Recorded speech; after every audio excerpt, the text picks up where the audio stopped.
Labour का case आएगा इस तरह का एक्टिव? एक्चुअली 2-4 लोगों का आया था लास्ट टाइम और आप लोगों की फरमाइश पे ही ऐड किया है। मींस आप में से ही किसी का आया था और है ना? जी है? डॉक्टर हीरा, मेरा आया था, प्री प्रॉम का अच्छा, केस था वो, ठीक। 33 वीक्स पे थी। आ भी जाता है, कम आता है बट आ भी जाता है। और अगर ना भी आए तो एग्जामिनर को क्या प्रॉब्लम है, आपको सिनेरियोज देता रहे बैठ के, है ना? तो डॉक्टर खीरा आप स्टार्ट कर दीजिएगा प्लीज, वो फिर 12 बजे से काफी लेट हो जाता है ना, अच्छा, तो फिर ओके बच्चे ओके ओके। अच्छा, जो टेलीग्राम पे एक तो एक रीटा का केस है जो भी इसका फीडबैक रहता है, और एक यही जो बैड ऑब्स की हिस्ट्री का केस है डॉक्टर हीरा बता रही थी, इसका फीडबैक रहता है। वो मैं दे दूंगी आफ्टर क्रिटम, ताकि दोनों चीज़ें मिक्स ना हो। ठीक है, आज मैंने जो है बस एक आइडियल वे में, जैसे हमने फीटल इन्फेक्शंस किए थे ना, वैसे प्रीटम को मैंने अटेम्प्ट किया कि आप लोगों की लेजी हो। इसके बाद अगर आपके अपने सिनेरियोज हैं, जैसे कि आई थिंक मारिया का था प्रॉम का केस, तो वही ले लेंगे जो उनका एग्जाम में था, या फिर जो भी आपके सिनेरियोज हैं उनको भी डिस्कस कर लेंगे। एंड पे फिर क्वेश्चंस रख लेंगे। कुछ मैंने आप लोगों को होमवर्क दिए थे ना, जो कि बिल्कुल आप लोगों ने बोधर नहीं डॉक्टर किया हेरा, ना, मुझे कुछ तो ट्रायल्स थे। नहीं डॉक्टर हेरा, मैंने पढ़ने की पूरी कोशिश की, लेकिन मुझे ओरेकल ट्रायल की समझ ही नहीं आई। क्योंकि ओरेकल ट्रायल है क्या, मैंने गूगल से ही सर्च किया था, वो पता नहीं क्या क्या खुल रहा था गूगल, ओरेकल ट्रायल 1 2, तो मैं वो एक दफा शायद पढ़ लूँ तो उसके बाद दोबारा पढ़ूंगी तो फिर समझ आए शायद। डॉक्टर हीरा मैं बताऊं ओरेकल ट्रायल? मैं जरूर आपसे पूछूंगी, मैंने एंड पे क्वेश्चंस रखे हुए हैं। ठीक है, अच्छा तो चलें, उधर ठीक है उसमें सारे क्वेश्चंस आ जाएंगे। एंड डेफिनेटली फाखरा मैं आपसे पूछूंगी, जी। That question goes to you. ठीक है, तो हम स्टार्ट कर लेते हैं एक आइडियल सी अप्रोच। और जो आपके क्वेश्चंस हैं बस एक कॉपी पेंसिल लेके उनको लिखते जाएं, क्योंकि फिर अगर साथ के साथ लिख लोगे तो भूलोगे नहीं। एंड पे फिर आप लोग भूल जाते हो ना, बात में से बात निकल जाती है। तो क्वेश्चंस जो है ना सारे नोट डाउन करते रहें, जैसे आते रहें दिमाग में। ठीक है, मैंने भी कुछ अपने नोट्स बनाए थे। सही, तो सबसे पहले तो 27 people have joined us, start कर ही लेते हैं। पीपीटी नज़र आ रही? जी मैडम। अच्छा, बायोडाटा जो है ना, इसके लिए ना सबसे मेरी रिक्वेस्ट है, अच्छी से प्रैक्टिस करें। आप लोग लाइकली सारे रिपीटर्स ही हो, क्योंकि बाकी जो लोग हैं वो थ्योरी में बिजी होंगे, जो फ्रेश होंगे या जिनका एक्सपायर हो गया होगा। तो बायोडाटा ऐसा करें कि जो है ना प्रॉब्लम ना हो, एक आधे मिनट में पूरा बोल लें कि एज, नेम, हस्बैंड का क्या कुछ पूछना है, मतलब वो फ्लो आपका मेंटेन रहे। इतना ज़बरदस्त बायोडाटा हो शुरू से इम्प्रेसिव। ठीक है, कोई पेशेंट का एलएमपी ना मिस हो, ईडीडी ना मिस हो, डीओपी ना मिस हो, एडमिट कब हुई है, कहाँ से हुई है, किस डेट पे हुई है, कोई नॉन केस ऑफ डिजीज़ है जो भी, तो उसमें आपका ना फ्लो ब्रेक नहीं होना चाहिए। एक सेशन में हमने इसको बड़ा डिटेल में किया भी था। ठीक है, प्रेजेंटिंग कंप्लेंट्स लिखिंग के प्रॉम की या प्रीटर्म लेबर की कैसे आती हैं? I just want to know you people knowledge at this. Lower abdominal pain, patient has complained of the lower abdominal pain, excessive vaginal discharge or leaking since 1 to 2 hours, या फिर मतलब एक ही दिन 1 since 1 day, along with the fever, low grade fever, and बस ज्यादातर तो यही आता है। मतलब या तो लीकिंग के साथ आएगी, डिस्चार्ज के साथ, या फिर कोरियो के साथ आएगी, है ना, या पेन के साथ आएगी, या पेन के साथ आएगी। तो प्रीटम प्रॉम को साथ ही रख लेते हैं, क्योंकि बेसिकली 30% प्रॉम वाले प्रीटम में ही आते हैं, तो ये एक ही गो में कर लेते हैं। तो ये 3 मेजर कंप्लेंट्स होती हैं पेशेंट की। अच्छा, हिस्ट्री टेम्पलेट्स जो है ना, हम ये समझते हैं कि हम फर्स्ट टाइम करना चाह रहे हैं ये केस ना, तो आपने कैसे लेना है इसको?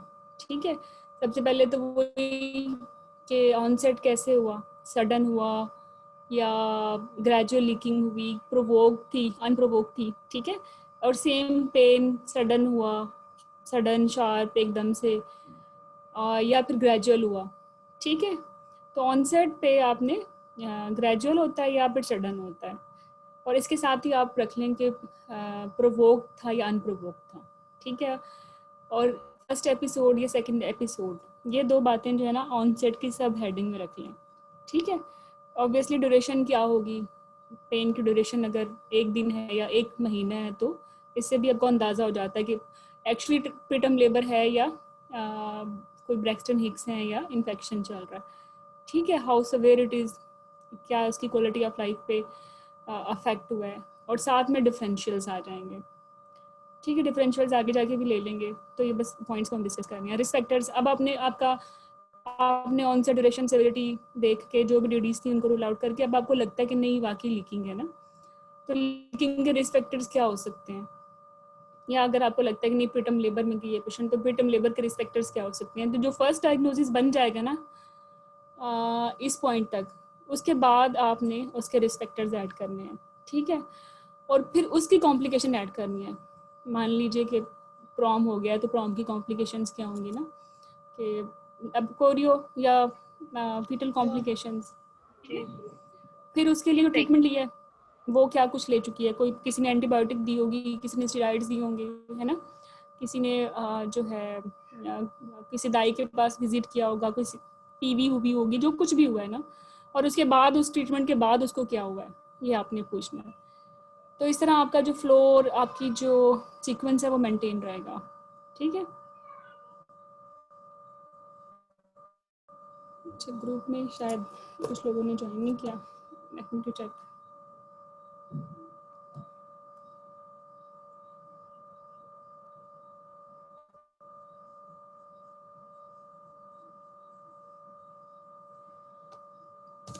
अच्छा, तो फिर अब आफ्टर एडमिशन डिटेल्स पूछ लें।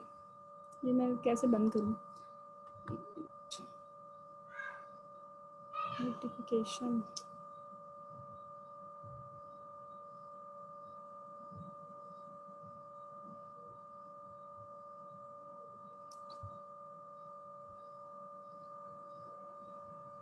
तो जब ये पेशेंट एडमिट हो गई है तो फिर इसके साथ क्या होगा ना, हॉस्पिटल में आने के बाद क्या वर्कअप हुआ, आने के बाद किसी ने सेस किया होगा, किसी ने इसको कहा होगा कि ये पर्चा फाड़ना शुरू कर दो, कोई HVS भेजा गया होगा, है ना, कोई वर्कअप मॉनिटरिंग के नाम पे कुछ 4 घंटे बाद कोई टेस्ट हो रहा होगा या उसको देख रहे होंगे, तो कोई पीड्स का डॉक्टर आ गया होगा, अगर प्रीवियस 2-3 है तो एनेस्थीसिया की तरफ भेजा होगा। जो चीज़ें भी हुई हैं ना आफ्टर हॉस्पिटल, जो भी वर्कअप हुआ इंक्लूडिंग मॉनिटरिंग, ट्रीटमेंट, कोई मल्टी डिसिप्लिनरी टीम अप्रोच, वो सारा आपने पेशेंट से पूछना है। फिर आपने पेशेंट का नॉलेज एंड विशेस को एड्रेस करना है। ठीक है, और बिफोर लीविंग यूर पेशेंट आप उससे डिस्कस कर लें जो भी आपका पहला डायग्नोसिस बना, प्रीटर्म लिबर का बन गया या प्रॉम का बन गया, कि उसकी मुतल्लिक उसके मैनेजमेंट ऑप्शंस पेशेंट से डिस्कस कर लें। प्रीवियस वन है लाइकली, तो मोड ऑफ डिलीवरी या टाइम ऑफ डिलीवरी पेशेंट की या कॉन्ट्रासेप्शन की उसकी विशेज़ हैं, लाइक प्रीवियस 3 है, तो ये पूछ के आपने उठना है। ठीक है, तो ये है HOPI के जर्नल 16 पॉइंट्स कंपोनेंट्स। अगर आपने अपनी टेम्पलेट्स नहीं बनाई, कोई रेयर केस आ गया कि बनी नहीं हुई, तो जस्ट फॉलो दीज पॉइंट्स, तो कोई पॉइंट मिस नहीं रहेगा। ठीक है, अब इनको अरेंज कैसे करना है, कैसे अरेंज करना है।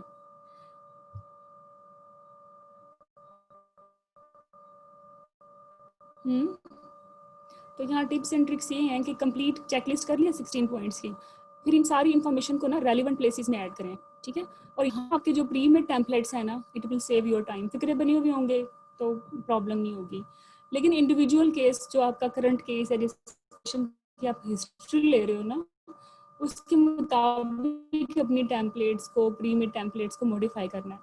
इन्हीं 16 पॉइंट्स पे रखते हुए ना, अगर आपने कोई अपना प्री प्रॉम या प्रॉम का कोई भी केस लिया हुआ है वो लिख लें।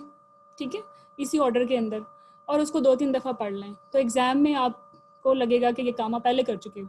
और उसमें पेशेंट की एज या 2-4 और उसकी एडिशनल बातें लाइक डायबिटीज़ या नीमिया निकल आया, तो उसके मुताबिक उसी टेम्पलेट को इंडिविजुअलाइज कर लें। ठीक है, और कभी भी मत भूलें कि जो प्रेजेंटिंग कंप्लेंट थी उसको आपने पहले एड्रेस करना before jumping into trimester wise history. आप हमेशा पेशेंट लीकिंग कोरियो के साथ आइए, भूल के कहते हो शी कंसीव्ड, मतलब फर्स्ट टाइम और थर्ड में ही हुआ, तब तक जिस प्रॉब्लम के साथ आई थी वो भूल चुके हो। तो हमेशा थोड़ा बहुत जो है ना, जिस जो प्रेजेंटिंग कंप्लेन है उसी की पैराग्राफ बना के शुरू करें। उस वो ऑनसेट क्या था, ड्यूरेशन क्या थी,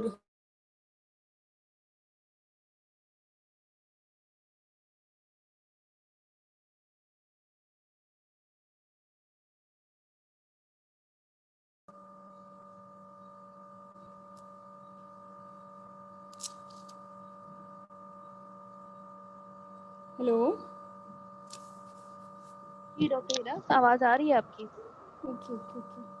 पिछली लाइट चलेगी, मुझे ये है कि मैं इसको वाईफाई से उठा के डाटा पैकेज पे ले आती हूँ।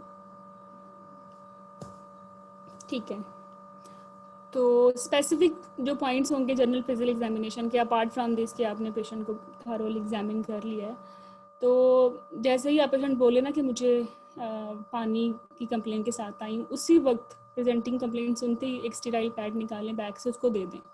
ठीक है, और जब आप एग्जामिनेशन करने लगो और जब कंप्लीट करो तो उसे कहें कि मुझे वो पैड दे दें। ठीक है, तो अगर लीकिंग है तो कंफर्मेशन भी हो गई, मतलब आपका प्रोविजनल जो है ना सपोर्ट हो गया इससे। तो ये एक छोटी सी टिप है। वाइटल्स जो हैं प्रीटर्म लेबर और प्रॉम के दोनों गेम चेंजिंग है। मीन्स अगर पल्स ज़्यादा आ रही है, फीवर है, रेस्पिरेटरी रेट ज़्यादा है, तो ये पेशेंट हरगिज़ कंजर्वेटिव मैनेजमेंट के लिए नहीं जाएगी, चाहे वो 32 वीक्स पे है। और मे बी आप पेशेंट का प्लान, हॉस्पिटल का प्लान या आपका प्लान था कि इसको लेके जाना है आगे तक, बट अब अगर इसको ये सिम्टम्स हैं तो फिर आपने वहीं स्टॉप कर देना है। ठीक है, अच्छा, फिर उसके बाद जो गेम चेंजिंग चीज़ें हैं आफ्टर वाइटल्स, वो ये है कि पेशेंट का पीए पे क्या फाइंडिंग है, टेंडरनेस है या नहीं है, ठीक है, कोई फ्रैंक पेन है या नहीं है, लाए क्या है, ठीक है, और प्रेजेंटेशन क्या है इस वक्त, एस्टिमेटल पिटल वेट, उसकी मूवमेंट्स कोई फील हुई ड्यूरिंग एग्जामिनेशन तो वो भी बताएं। स्कार जो है एक बड़ी मुसीबत है। क्यों मुसीबत है ये? प्रॉम और प्रीटर्म लेबर में ये स्कार एक मुसीबत क्यों है? रप्चर के चांस ज़्यादा हो जाते हैं। लाइक पेशेंट जो होती है वो सपीटम लेबर के अंदर होगा, तो मे गो इन लेबर, और फिर उसमें वही स्कार डिहाइसेंस का बहुत ज़्यादा जो है इसके अंदर खतरा हो जाएगा। वो तो है ही, लेकिन आप मॉनिटरिंग कंप्रोमाइज हो जाएगी, पल्स का पता नहीं चलेगा डिफ्रेंशिएट कि नहीं कर ये पाएंगे है ना? किसकी वजह से रेज हो रही है। एग्जैक्टली तो अगर प्रीवियस 2-3 है और 32 पे है, लीकिंग के साथ आ गई, मसला हो गया। ठीक है, या पेशेंट प्रीविया नहीं है लेकिन मॉर्बिड एडेरेंट प्लेसेंटा आई हुई है और फिर अगेन कोई ना कोई स्कार है, तो या माइल्ड प्रीविया है कोई, क्योंकि फ्रैंक प्रीविया में तो नहीं होता ना, लेकिन नहीं होती बल्कि ब्लीडिंग भी होती है, तो उसमें मसला हो गया। तो स्कार के साथ ना आपको डायग्नोस्टिक चैलेंजेस भी हैं और मॉनिटरिंग के चैलेंजेस भी हैं। ठीक है,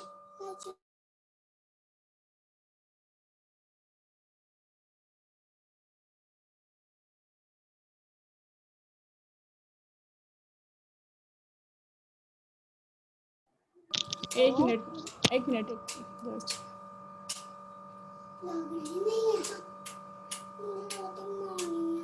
मम्मी यहाँ तो लाइट नहीं है ना। अच्छा, आप पढ़ते ठीक कर, मैं आती हूँ। रोटी भी आधा बन जाएगी। अच्छा ठीक है, 1 मिनट बच्चों।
अस्सलाम वालेकुम, बैक एम बैक। लाइट चली गई और मेरे बच्चे जो है ना थोड़े से ज़्यादा डर गए हैं। अच्छा, आवाज़ आ रही है मेरी? ऑडिबल? जी डॉक्टर, ओके, आ रही है। अच्छा, ये फिर स्कार के साथ ना हमें मसले होंगे, और मैंने कुछ लर्निंग कार्ड्स भेजे थे प्रीटर्म लेबर के, पढ़े थे टेलीग्राम पे? एनीवन? उनमें कुछ जी लिखा डॉक्टर हुआ हीरा, था, उनमें जी कुछ डॉक्टर लिखा हीरा, हुआ था, थोड़ा सा क्या आपने लिखा हुआ था? प्री फ्रॉम की न्यू गाइडलाइन भेजी थी ना। हाँ, न्यू गाइडलाइन भी भेजी थी और कुछ APH के साथ मसले मसाइल होते हैं कि टाइम ऑफ डिलीवरी क्या होना चाहिए, ठीक है। तो थोड़ा चेंज हुआ है, पहले जैसे प्रीविया है उसमें प्रीटर्म लेबर है तो हम उसमें वेट नहीं करते, अब लेट प्रीटर्म पे डिलीवर कर देते हैं, ठीक है। मतलब 34 के बाद अगर पेशेंट प्रीविया भी है और प्रीटर्म लेबर में है तो उसको कंजर्वेटिव मैनेज नहीं करना। और इसी तरह एक्रीटा है तो वो भी 36 पे आपने डिलीवर कर देना है, ठीक है। विदाउट प्रीटर्म भी करना है, अगर प्रीटर्म के साथ आई है तो फिर तो इंडिविजुअलाइज कर ले, मे बी 35 पे करना पड़ गया, ठीक है। तो time of delivery slide change हुआ है, इसको आपने अगर किसी ने वो कार्ड्स नहीं पढ़े तो प्लीज़ पढ़ लें, क्योंकि एग्जामिनर जो चीज़ें चेंज हुई होती हैं ना वो तो ज़रूर पढ़ के आता है या कोई ना कोई उनको पढ़ा ही देता है। तो बड़े इंटरेस्ट से सुनते हैं आप लोग जो रीसेंट एडवांसेस के नाम पे नई प्रीटर्म की गाइडलाइन करेंगे। मैं थीरी के बच्चों को नहीं पढ़ा रही हूँ क्योंकि विद इन 6 मंथ कोई भी गाइडलाइन नहीं आती है तो लाइकली थीरी में तो नहीं आती, बट आपके एग्जाम का कंपोनेंट है रीसेंट एडवांसेस, और फिर उसमें अगर कोई गाइडलाइन चेंज हुई है या अपडेट हुई है तो you are bound to read. जो भी चेंजिंग्स हैं वो मैं आपको करवा भी दूँगी एंड पे टाइम मिला तो, अदरवाइज़ आप ना वो लर्निंग कार्ड्स पढ़ लेंगे तो इट विल बी सफिशेंट। थोड़ा सा प्रोजेस्टेरॉन की इंडिकेशन, सर्कुलाज की इंडिकेशन और डायग्नोसिस ऑफ प्रॉम वो चेंज हुआ है। अगर किसी को आता है तो वो समराइज कर दे, पढ़ा हुआ है, चलें कोई बात नहीं, फिर एंड पे कर लेंगे। और लाइकर अगर रिड्यूस है वो भी आपने PA पे देख लेना है। ये स्पेसिफिक GP होना चाहिए प्रीटर्म या प्रॉम दोनों का। इन्वेस्टिगेशन में आपने स्पेसिफिक बता रही हूँ, बेसिक नहीं, इसमें CBC स्पेसिफिक होती है, ठीक है। TLC, CRP, हीमोग्लोबिन, क्योंकि हीमोग्लोबिन अगेन एनीमिया एक ट्रिगर होता है प्रॉम के लिए, प्रीटर्म लेबर के लिए, ठीक है। फिर जो हॉस्पिटल में TPR रिकॉर्डिंग हो रही होती है वो प्रॉपर मांगनी होती है सिंस डे ऑफ एडमिशन। ये नहीं कहना कि लास्ट 24 आवर की देते हैं, जब से आई है तब से TPR का जो या टेम्परेचर ग्राफ है, पल्स क्या चल रही है और मॉनिटरिंग क्या हो रही है और CRP की मॉनिटरिंग क्या हो रही है वो आपने देखनी है। अब ये मुझे बताएं TLC बेहतर होता है या CRP बेहतर होता है या दोनों ही बेहतर है? दोनों बेहतर है मैम। डॉक्टर हिरा DLP CRP ज्यादा होता है, CRP बेटर है। CRP बेहतर है। TLC क्यों नहीं बेहतर? TLC तो बढ़ जाता है वैसे।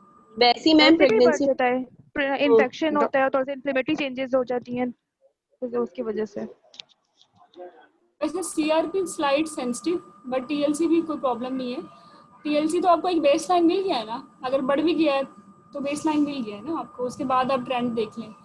अगर पेशेंट आफ्टर इन्फेक्शन आया तो ट्रेंड नहीं मिलेगा, मे बी 13 था आपके पास, आफ्टर इन्फेक्शन आया 14 हो गया, आपको लगेगा नहीं ये तो प्रेगनेंसी रेंज में आता है, तो इसलिए CRP बेहतर है, ठीक है।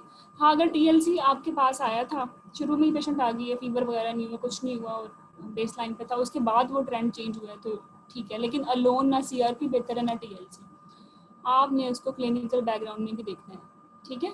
मे बी गला खराब हो CRP ज़्यादा आ जाए, हो सकता है ना।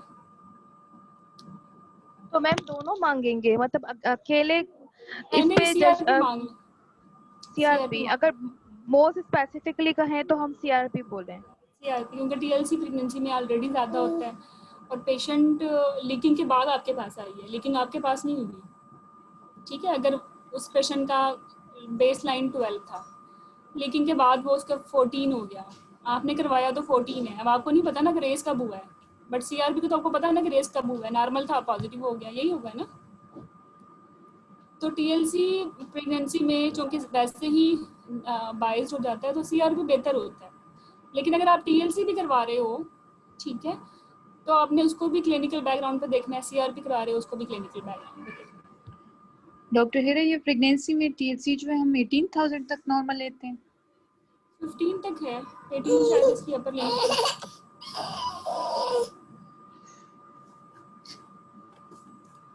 ठीक है। TLC से बेहतर CRP है और CRP भी अकेला नहीं है, कहने का मकसद ये है कि पेशेंट को भी देखना है, पल्स भी देखनी है उसकी, लाइकर कलर देखना है, टेंडरनेस देखनी है, ठीक है, प्रॉपर देखना है और बाकी रीजंस भी इन्फेक्शन की रूल आउट करनी है। कौन कौन सी, मतलब UTI भी तो हो सकता है ना, पेशेंट को गला खराब हो सकता है, CRP तो उस रीजन की वजह से भी हो सकता है, मतलब एक 32 पे CRP ज़्यादा हुआ और आपने इंड्यूस कर दिया ये सब कि कोरी हुआ है, हालांकि जस्ट उसको कफ थी छोटी, सीजनल फ्लू था, गॉट इट। तो क्लिनिकली देखेंगे। अलाउंग इन्वेस्टिगेशन को क्लिनिकली भी देखना है। फिर HVS करवाना है। HVS की जो क्वेरी थी वो ये थी मारिया कि आपने अब HVS करने से पहले हम ओरेकल कर लेते हैं।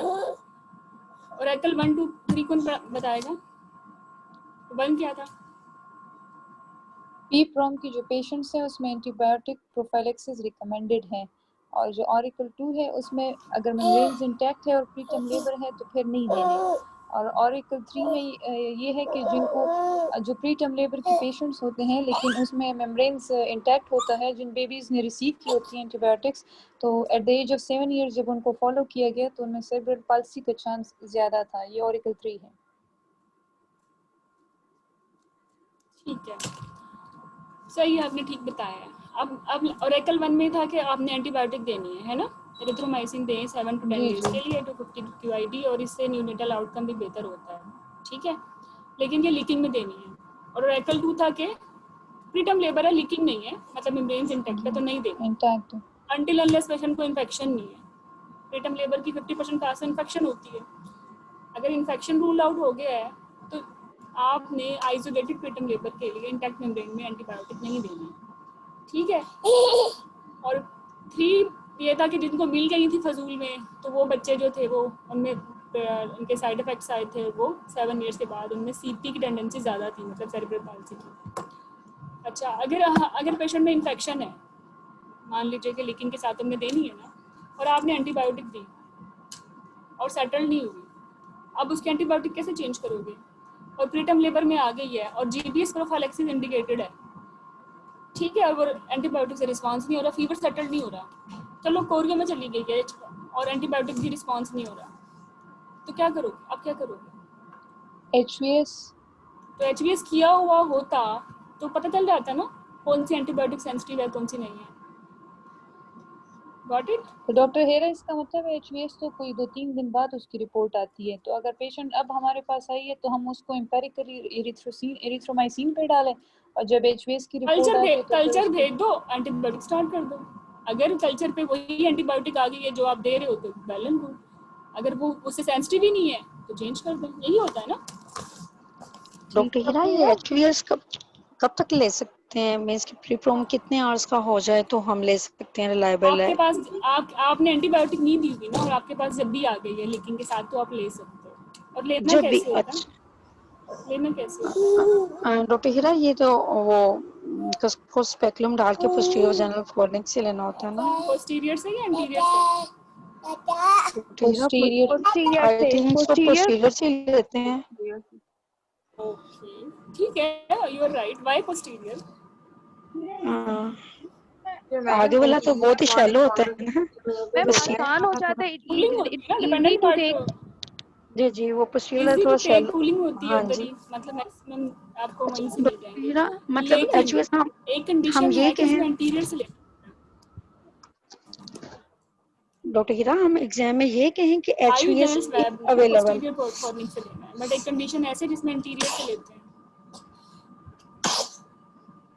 माइक्रोस्कोपी के लिए for Candida and trichomonas and bacterial vaginosis.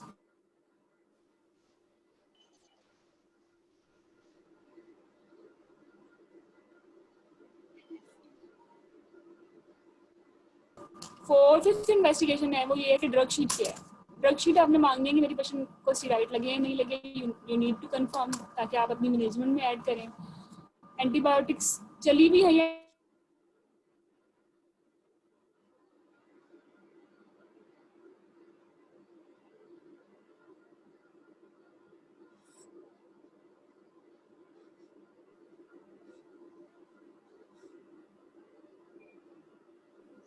Doctor हीरा आवाज नहीं आ रही। कनेक्शन लॉस हो गया था, ठीक है। तो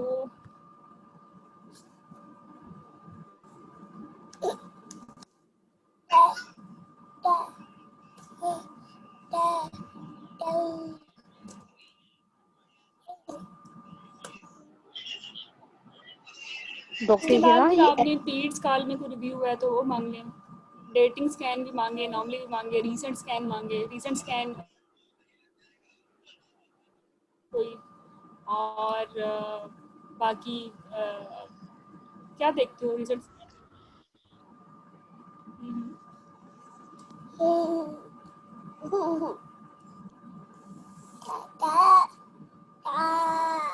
क्या देखना है रीसेंट स्कैन में? AFI देखना है।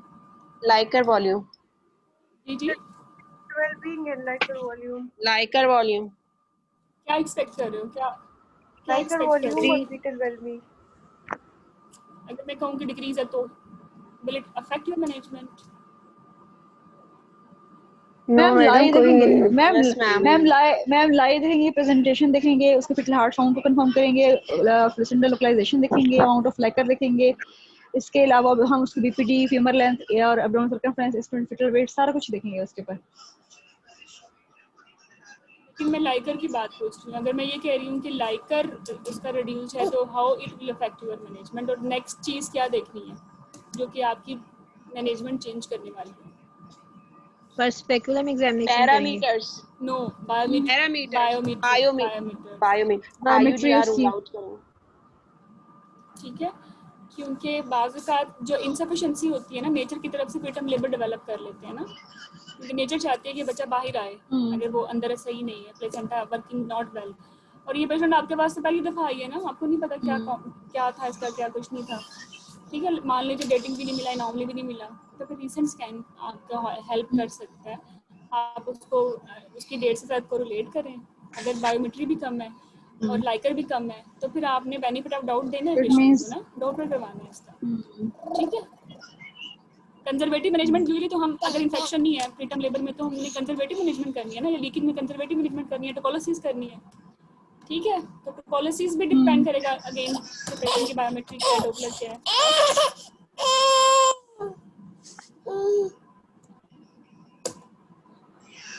डॉक्टर हेरा गाइडलाइंस में ठीक तो है, है कि अच्छा प्री में टोकोलिसिस नहीं करनी।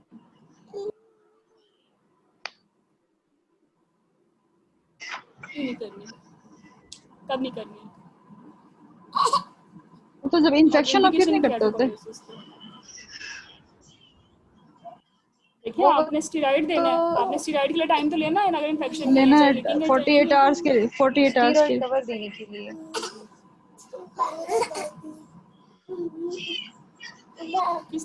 जी जी,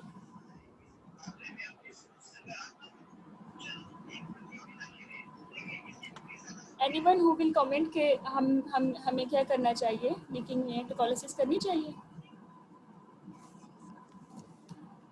स्टेरॉइड कवर के हाँ जी, for borrow time for a steroid cover और इन यूट्रो ट्रांसफर के और लिए, बस इन दोनों हाँ के लिए। बिल्कुल, अगर आपके पास नहीं अवेलेबिलिटी नर्सरी की या इस तरह, तो उसका आप ट्रांसफर करने के लिए भी आप कर सकते हैं।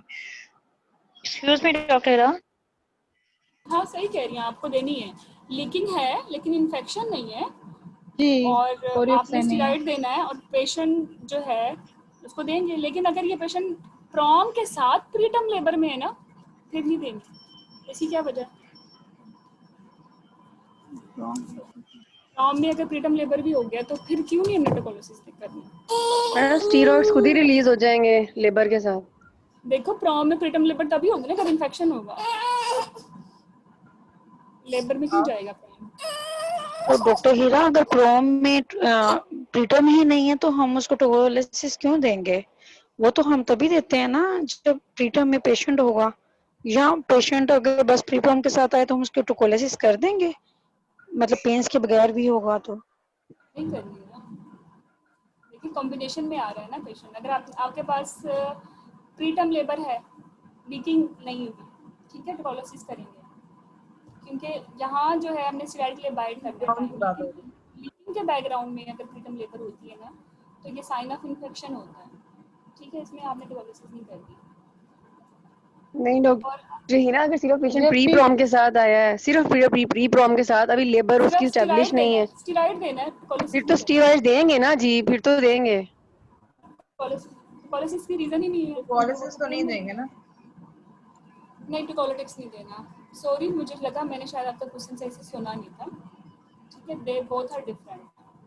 Preterm is different, PROM is different. Preterm में तो पेशेंट पहले ही पेन में आई है ना, ठीक है, और अगर उसमें कोई एब्सोल्यूट कॉन्ट्राइंडिकेशन नहीं है, जैसे कि कोई fetal maternal life threatening situation नहीं है, अब्रप्शन वगैरह नहीं है, आपका प्लान कंजर्वेटिव बन गया, ठीक है, देन यू विल टुकोलोसिस, आपने टुकोलोसिस करनी है प्रीटर्म लेबर में और स्टेरॉइड देना है।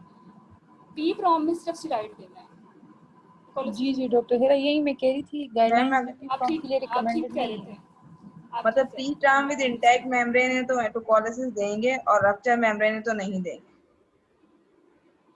और इनके रीजन, इसके रीजन भी ये है कि वो उसमें जो है लीकिंग में जब इन्फेक्शन होता है तो लेबर स्टार्ट हो जाती है, और इन्फेक्शन के बैकग्राउंड में आपका जो प्लान है वो क्या होना चाहिए, डिलीवर करना होना चाहिए, ठीक है। इन्फेक्शन लीकिंग में कोरियो ही होता है ना, कोरियो की जो मैनेजमेंट है वो इंडक्शन है या डिलीवरी है, जब एड्स पर ओप्स हिस्ट्री जो है वो सेक्शन है, ठीक है। अच्छा, rest investigation as per additional risk factors in history means अगर लाइक प्रीवियस वन थी, कोई प्रीवियस के लिए अपने अलग से डॉपलर मांगना था, आईयूजीआर का डॉपलर मांगना था, एनीमिया था उसकी इन्वेस्टिगेशन चाहिए थी, डायबिटीज़ था उसके लिए देखना था, तो वो आपने अलग से देखनी है। ये सिर्फ स्पेसिफिक चीज़ें हैं जो आपने प्रीटर्म या प्रॉम के लिए देखनी थी, ठीक है। डॉक्टर हीरा ये भी बता दीजिएगा प्लीज कि हमने जो प्रीप्रॉम वाला पेशेंट है उसमें हमने टीएलसी कितने ऑफन मतलब रिपीट करवाने हैं और सीआरपी किस तरह रिपीट करवाने हैं, मतलब ये वीकली करवाते हैं, ट्वाइस वीकली करवाते हैं या किस तरह? ट्वाइस वीकली अल्टरनेट डेज पे करा लें आप, ट्वाइस वीकली पे मत जाएं, आप अल्टरनेटिव डेज ऑल्टरनेट डे पे टीएलसी करवाएं या सी रिएक्टिव प्रोटीन करवाएं? डॉक्टर हीरा ये सी रिएक्टिव प्रोटीन और टीएलसी में से एक करवा सकते हैं ना? तो एक करवा लें। हम कौन सा ऑप्ट करें हम आप एग्जाम में सीआरपी करें? प्रेगनेंसी ज्यादा अच्छा होता है, लेकिन सीआरपी या तो पॉजिटिव होगा या नेगेटिव होगा, ठीक जी है, जी तो it will help you more. Okay. और और सीआरपी में वो भी अगर ज्यादा आ रहा है, ज्यादा बढ़ रहा है, तो फिर वो गेन आपके लिए बेहतर होता है, ठीक है।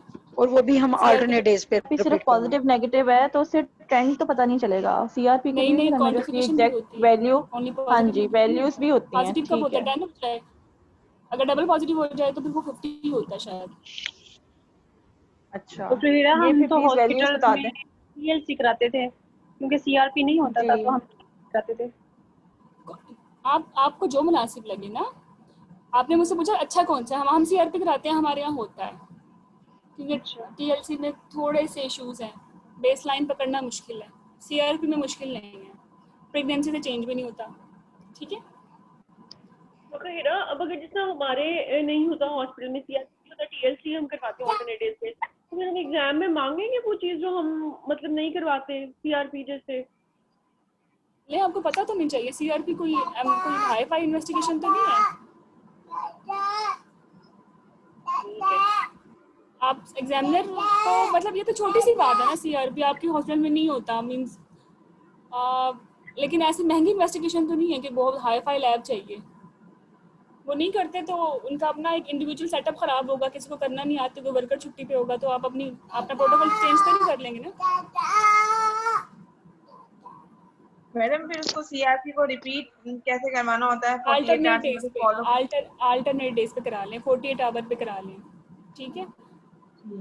डॉक्टर हीरा आपसे क्वेश्चन है, अगर एक patient pre term labour with ruptured membrane आई है, 34 वीक्स पे है, लेकिन उसकी वो कहते हैं ना प्री टर्म इस तरह एस्टेब्लिश नहीं कि इतनी सर्वाइकल चेंजेस भी एज सच, मतलब 1 सेंटीमीटर है और पेन्स भी उसकी अब पहले आई थी लेकिन बाद में सेटल, तो ऐसे पेशेंट को हम, जैसे आपने अभी कहा कि अगर रप्चर मेम्ब्रेन के साथ है तो वो इन्फेक्शन के बैकग्राउंड में हमने उसको टोकोलिसिस नहीं करना, लेकिन हम लोग तो pre term labour with ruptured membrane को टोकोलिसिस कर रहे होते हैं अगर उसकी एस्टेब्लिश्ड लेबर नहीं हो रही है, वो सर्वाइकल चेंजेस ऐसा जितनी ज्यादा नहीं है और पेन्स भी उसकी सेटल्ड हो गई हैं, या मतलब कुछ इस तरह से, मुझे इसके लिए थोड़ी कंफ्यूजन हो रही है। अच्छा ठीक है, कोई कंफ्यूजन नहीं है, फिर आपका वर्कअप अच्छा होगा ना, सीआरपी नेगेटिव आ रहा होगा, ठीक है। वैसे ही जो आपको पता है प्रीटर्म पी प्रॉम में जो होता है ना, प्रीटर्म लेबर लेट होता है एज कम्पेयर टू टर्म, हम कहते हैं कि टर्म पे लीकिंग होगी तो वो पेशेंट जल्दी लेबर में जाएगी, लेकिन अगर प्रीटर्म पे लीकिंग होगी तो वो पेशेंट लेबर में जल्दी नहीं जाती, वो तभी लेबर में जाएगी। लेटेंसी पीरियड है 72, हाँ जी ठीक जी ठीक है, तो ये नेचर ने कुछ अपने रूल सेट किए हुए हैं for protection of you know. हाँ चलो अच्छा, डॉक्टर हीरा एक और क्वेश्चन पूछना था कि आपने बताया कि प्रीप्रो में एचवीएस करवाना है। आंटी अच्छा, आपको लेटना है तो प्रीटर्म में भी हम मांगेंगे? प्रीटर्म में हम मांगेंगे एचवीएस या प्रीटर्म में रहने दे ये क्या कह रही एचवीएस? ये कह रही आपको लेटना है तो लेट जाओ। प्रीटर्म में एचवीएस अगर आपको डिस्चार्ज नजर आता है तो आप मांगे, क्यों नहीं मांगेंगे? होना चाहिए। How you will assess infection? जी जी ठीक है, मतलब दोनों डॉक्टर में ही हीरा, हम प्रोम में एचएसवी का दोबारा बता दें, एचएस का प्लीज। मेरी स्लाइड नजर आ रहे गोरे तो बेटा नहीं डॉक्टर हीरा, नहीं नजर आ रही। नहीं नजर आ रही नफेरा, स्लाइड नहीं भी नहीं आ चल रही। रही। प्लीज म्यूट कर लें माइक, बहुत आवाज।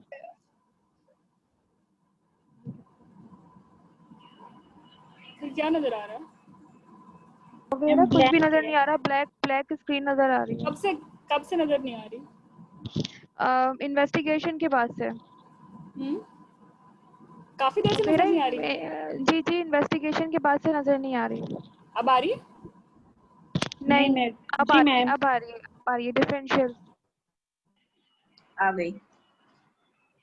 ये वाली स्लाइड देख ली थी आपने? नहीं नहीं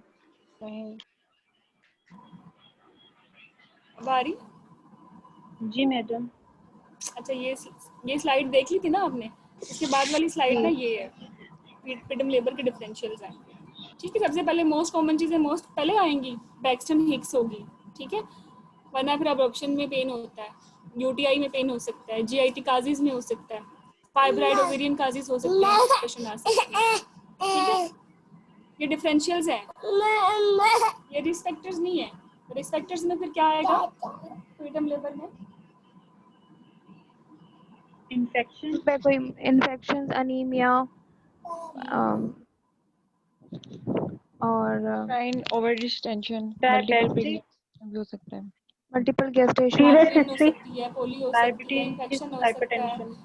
प्रीवियस प्रीटर्म हो सकता है। प्रीवियस प्रीटर्म में 15-20% रिस्क होता है, और अगर प्रीवियस प्रीटर्म 28 वीक से पहले हुआ था तो फिर तो 3-4 रिस्क बढ़ जाता है। ये सारे जो है उस प्रीटर्म लेबर के काजेज हैं। लेकिन प्रीटर्म लेबर का मतलब है पेन, तो पेन के डिफरेंशियल्स क्या हो सकता है कि मेरी पेशेंट को प्रीटर्म लेबर नहीं है बल्कि यूटीआई है, और पेशेंट को लग रहा है कि मुझे लेबर में है, क्योंकि यूटीआई का पेन भी ऐसे ही होता है, लोअर एब्डोमिनल होता है। ठीक है, जीआईटी में पेशेंट को पेन होता है, एपिगैस्ट्रिक पेन भी हो सकता है, सेंट्रल भी हो सकता है, अपेंडिसाइटिस भी हो सकता है। ठीक है, फाइब्राइड की कोई कॉम्प्लिकेशन हो सकती है, अगर फाइब्राइड छोटा मोटा है, या कोई ओवेरियन कोई सिस्ट है, टॉर्जन हो सकती है, उसका हेमरेज हो सकता है। तो ये चीज़ें आपको लगता है कि शायद पेशेंट को ये प्रीटर्म लेबर है, तो ये इसके डिफरेंशियल्स हैं।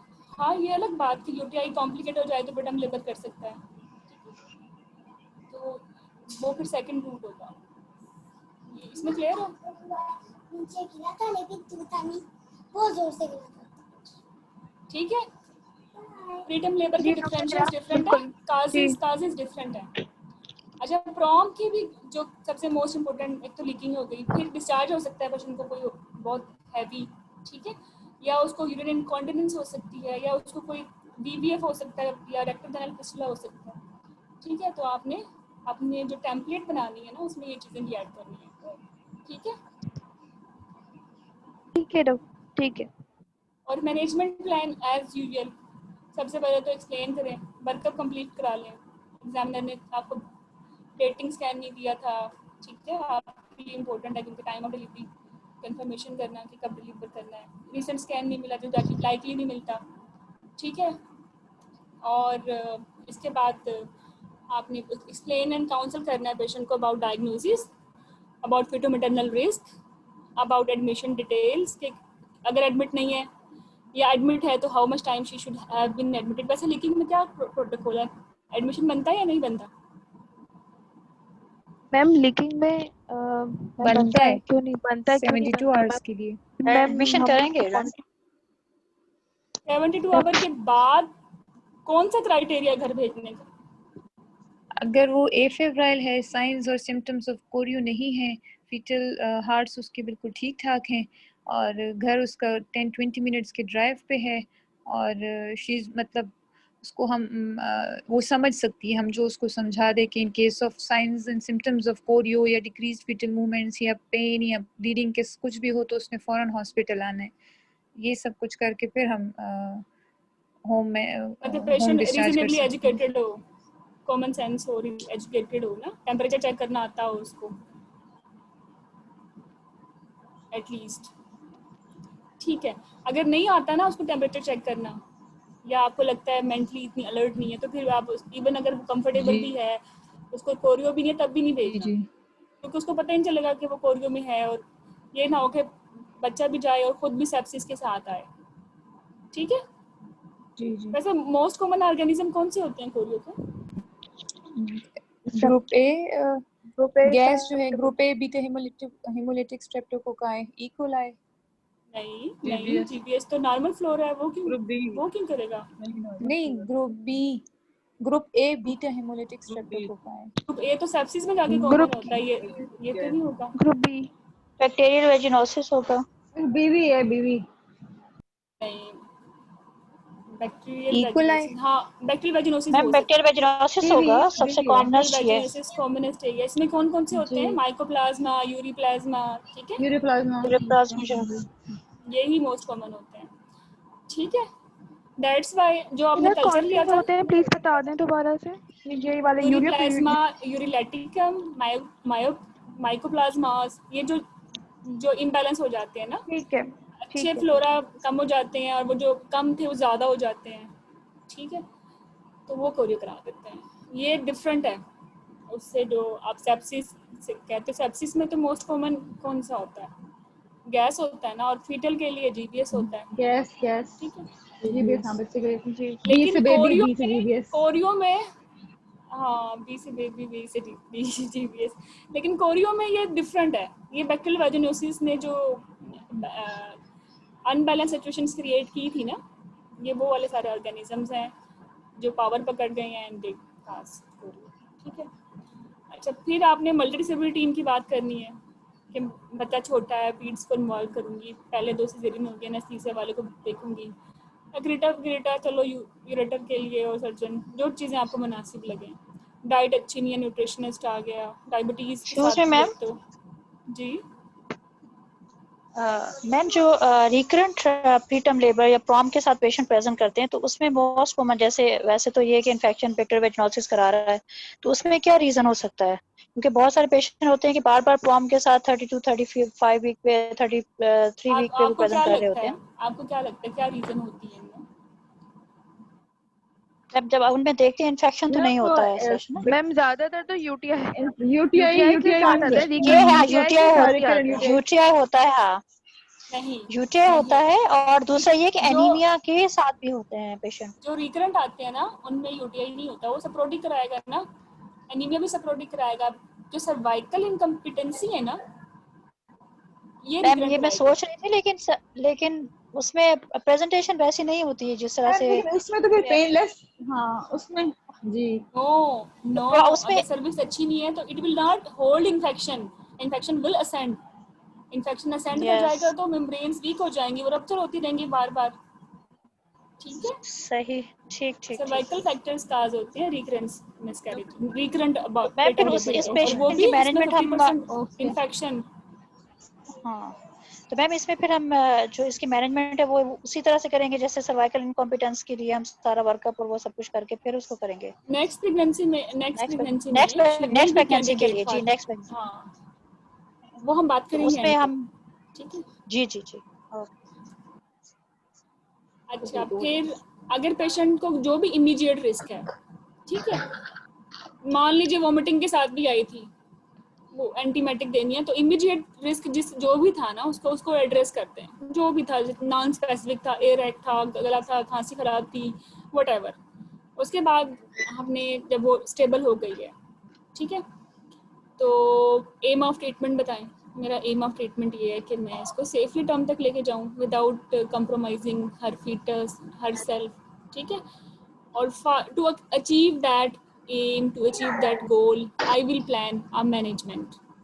इसको मैंने छोटे छोटे कंपोनेंट्स में I will divide it and I will manage them side by side, ठीक है। And I will tell you 1 by 1, और फिर आपने उनको बताना है कि ऐसे मैंने करना, मीन्स इसका टेम्परेचर मॉनिटरिंग करूँगी, पल्स मॉनिटरिंग करूँगी, इसके टेंडरनेस देखूँगी। मतलब हर दफ़ा सुबह जब मैं राउंड पे आऊँगी तो मैंने से सर्टन सेट ऑफ क्वेश्चंस हैं जो मैंने हिस्ट्री पे पूछने हैं, ये क्वेश्चंस हैं जो मैंने चेक करने हैं, ठीक है, और ये कुछ इन्वेस्टिगेशन है जो मैंने रिपीट करवानी है, और फिर मैंने अपने डेली अपने प्लान को रीअसेस करना है कि कंजर्वेटिव या एक्शन, कंजर्वेटिव या एक्शन, ठीक है। तो क्या चीज़ें देखोगे डेली, पूछोगे क्या, हिस्ट्री पे क्या पूछोगे?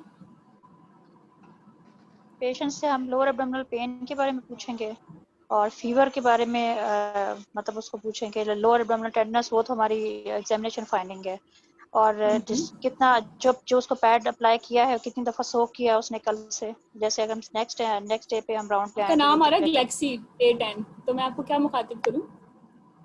नाहिद नाम है मैम मेरा। नाहिद, अच्छा नाहिद जी।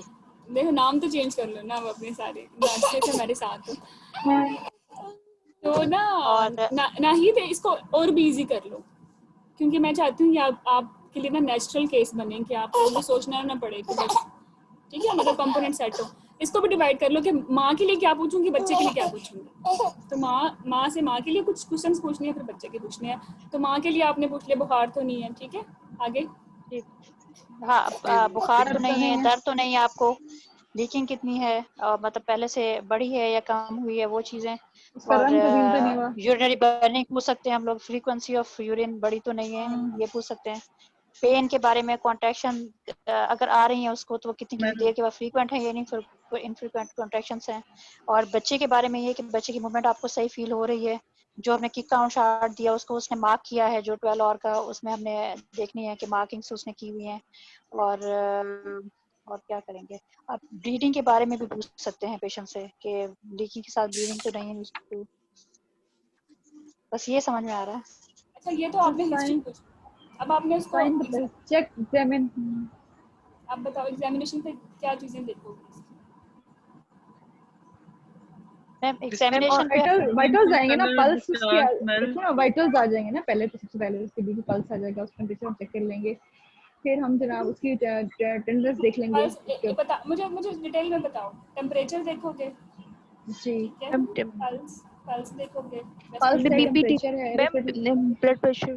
ब्लड प्रेशर, बीपी, जैसे हम बीपी टीपीआर करते हैं, blood pressure, pulse, temperature, respiratory rate, contraction, uterine contractions देखते हैं।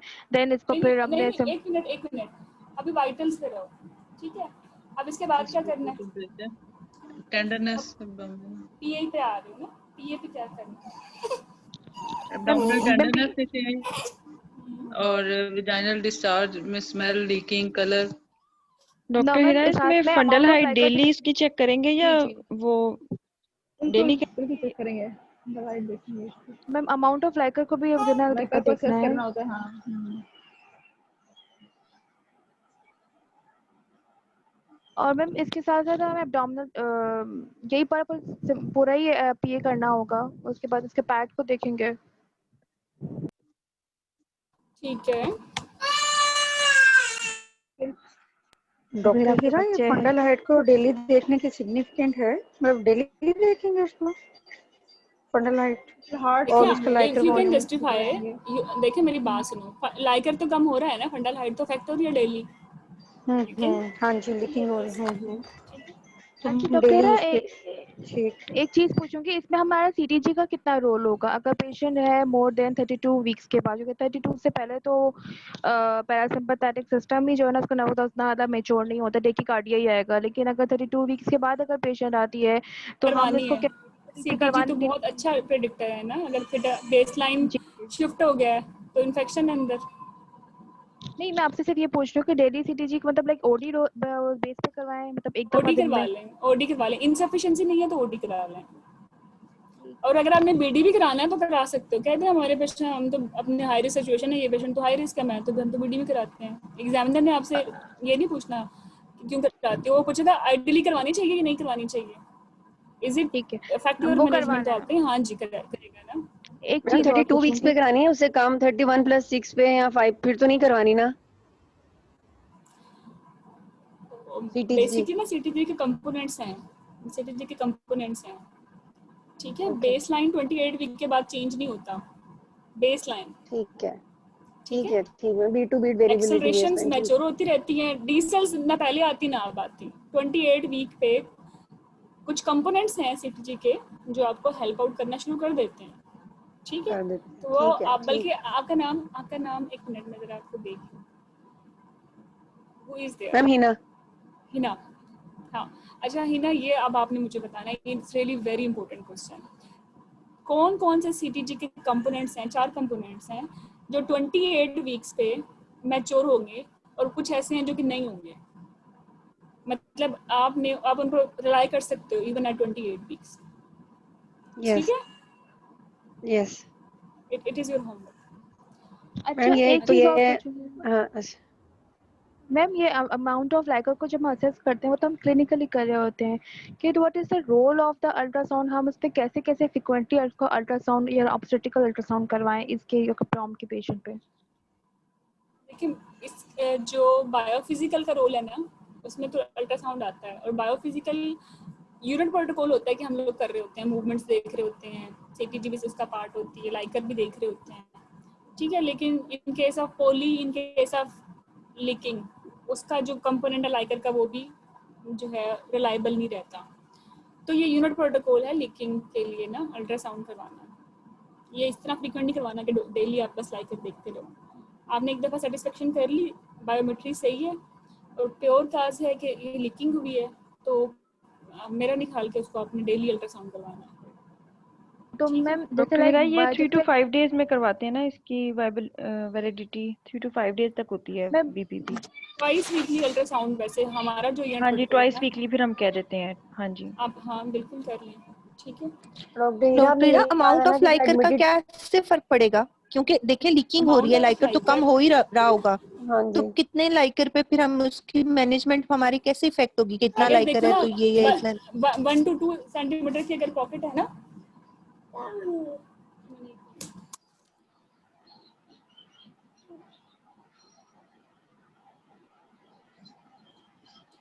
मम्मा आप ये बार ढूंढती थी, मैंने लिया। पॉकेट है और स्टे कर रही है तो ये ठीक है, वो बन भी रहा है। अगर पेशेंट की लीकिंग भी नहीं हो रही और अंदर एब्सेंट लाइकर है तो ये अलार्मिंग फीचर है, ठीक है। एक्सक्यूज मी डॉक्टर हीरा, अगर लाइकर पे, अगर पैड पे लाइकर आ रहा है, डेली पैड चेंज कर रहे हो, जी हाँ डॉक्टर हीरा, अगर जिस तरह आप कह रहे हैं कि 1 या 2 पॉकेट हैं तो उसपे तो हम लोग जो उसको कंजर्वेटिव मैनेजमेंट करेंगे। कुछ पेशेंट है बिल्कुल एब्सेंट या स्कैंटी 1 सेंटीमीटर 2 सेंटीमीटर की पॉकेट है, पैड बेड है, जी आप सेटिस्फाइड हो? आप सेटिस्फाइड सही, उसपे पैड ड्राई जी और 1 to 2 सेंटीमीटर आपको प्रॉब्लम हो गई है। अब पैड ड्राई है, लाइकर एब्सेंट है, तो हमें एक्शन लेना है, यही है ना, फिर रहना लेना है। बल्कि आपने ना ऐसे सिनेरियोज बनाने हैं, 31 पे लीकिंग, 32 पे लीकिंग, 34 पे लीकिंग, 2-4 चीजें। अब हम इंशाल्लाह जब जाएंगे ना अपने क्रैश कोर्स में, तो आप डेली ऐसे सिचुएशंस देखोगे और वो बड़ी क्लिनिकल होंगी, then you will enjoy ठीक how we सही are learning। Excuse me doctor Heera, question है, आपने यही बताया ना कि जो प्री प्रॉम का पेशेंट एडमिटेड होगा उसको सी रिएक्टिव प्रोटीन हमने अल्टरनेट डे पे करवाना है, ऐसे ही बताया है ना आपने? प्लीज रिपीट करें मैम। जो प्री प्रॉम का पेशेंट एडमिटेड, हमने इंडोर मतलब एडमिट ज़रा ऑब्वियसली कर लिया, तो सी रिएक्टिव प्रोटीन उसके अल्टरनेट डे पे करवाना है, हमने करवाते रहना है जब मतलब उसका अल्टरनेट डे पे। बिल्कुल आप अल्टरनेट डे पे करवाएं, ठीक है। इट डिपेंड्स कि कितना पैसे हैं, कितना बजट है, क्या लेकिन सी रिएक्टिव प्रोटीन अगर ठीक भी आ रहा है उसका, फिर भी लाइक हमने 3 ज्यादा जो पेशेंट आते हैं ना मैडम वार्ड में, जैसे 2 डेज पे 32 डेज, उनको हम ऐसे ही 3 डेज के लिए रख के 10 डेज के लिए ना रिथ्रोमाइसिन QID में दे दी और टेम्परेचर उनको मतलब सिखा दिया और चीजें समझा दी ना, लाइकर का फीवर ना हो, पेट अकड़ाओ तो आ जाइएगा या बता के इस तरह। तो ऐसे पेशेंट को फिर सी रिएक्टिव प्रोटीन हमने सिर्फ इंडोर ही जब एडमिटेड रहेगा तभी करवाना है, जब हमने चेक कराएगी, फॉलो अप पे बुलाना है तो फिर चेक कराएगी। फॉलो अप पे तो वीकली आएगी, CRP लेके आएगी साथ, ठीक है। वीकली वही ना, फिर जब वो आएगी हम उसे कहेंगे वीकली करवा कर आ जाए, चलें ठीक है, ये मैंने पूछना था।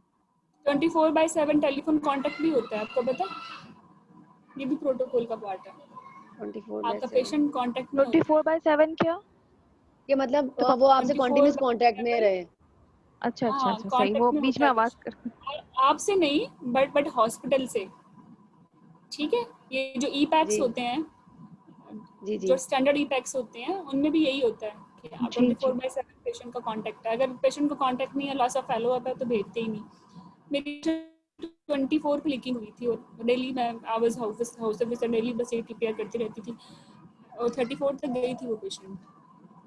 मुझे तो लगता था बस नहीं होगा, बट बच्चा भी सही हेल्दी था।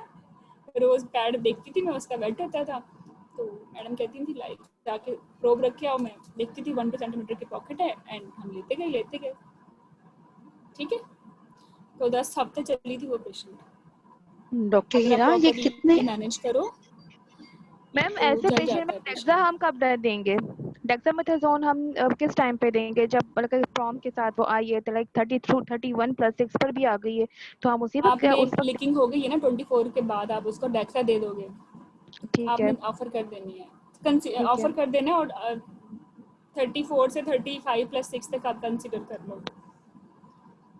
डॉक्टर मैम हीरा क्या? ये कितने AFI पे हम कंटिन्यू कर सकते हैं और कब हम टर्मिनेट कर देते हैं? मतलब AFI अगर 1 to 2 होगा हम कंटिन्यू कर सकते हैं इस बेस पे कि डेली प्रोड्यूस भी तो हो रहा है अगर ना? वेट है, जी जी हाँ ना, भी तो रहा है ना, हाँ जी। तो ठीक है, मतलब 1-2 सेंटीमीटर की 1 to पॉकेट तो नहीं 1 जाती। to AFI होगा और साथ में पैड भी डेली वेट हो रहा होगा, तो हम यही कहेंगे ना कि मतलब लीकिंग तो हो रही है लेकिन प्रोड्यूस हो रहा है, हम 1 to 2 को भी लेके जाते जाएंगे। अच्छा डॉक्टर हीरा, इस पे भी कई दफा मसला होता है कि वो सब क्लिनिकल जो होता है वो कहते हैं कि 80 to 90% तो ये सब क्लिनिकल ही कोरियो होता है, तो वो आपको वो नहीं डेंजरस बच्चे के लिए वो, तो उसका क्या इशू होता है डॉक्टर हीरा? मतलब उसमें हम कह सकते हैं कि हम उसको इतना कंसिडर नहीं करेंगे और प्रेगनेंसी सब कंटिन्यू नहीं क्लिनिकल रखेंगे? सब क्लिनिकल 0.5 बल्कि 1/1000 कहेंगे। अगर हम इस रीजन के साथ टर्मिनेट करें तो बहुत बच्चे प्रीटर्म फोर्थ हो जाएंगे। अच्छा अच्छा ठीक है। इसे कहते हैं ऑकल्ट 1/1000 इंफेक्शंस। होता है, फिर ठीक मुझे ये है। Erythromycin okay okay. Erythromycin D तो अच्छा है, डॉक्टर हीरा, इन्हीं सब क्लिनिकल के लिए तो दे दिए।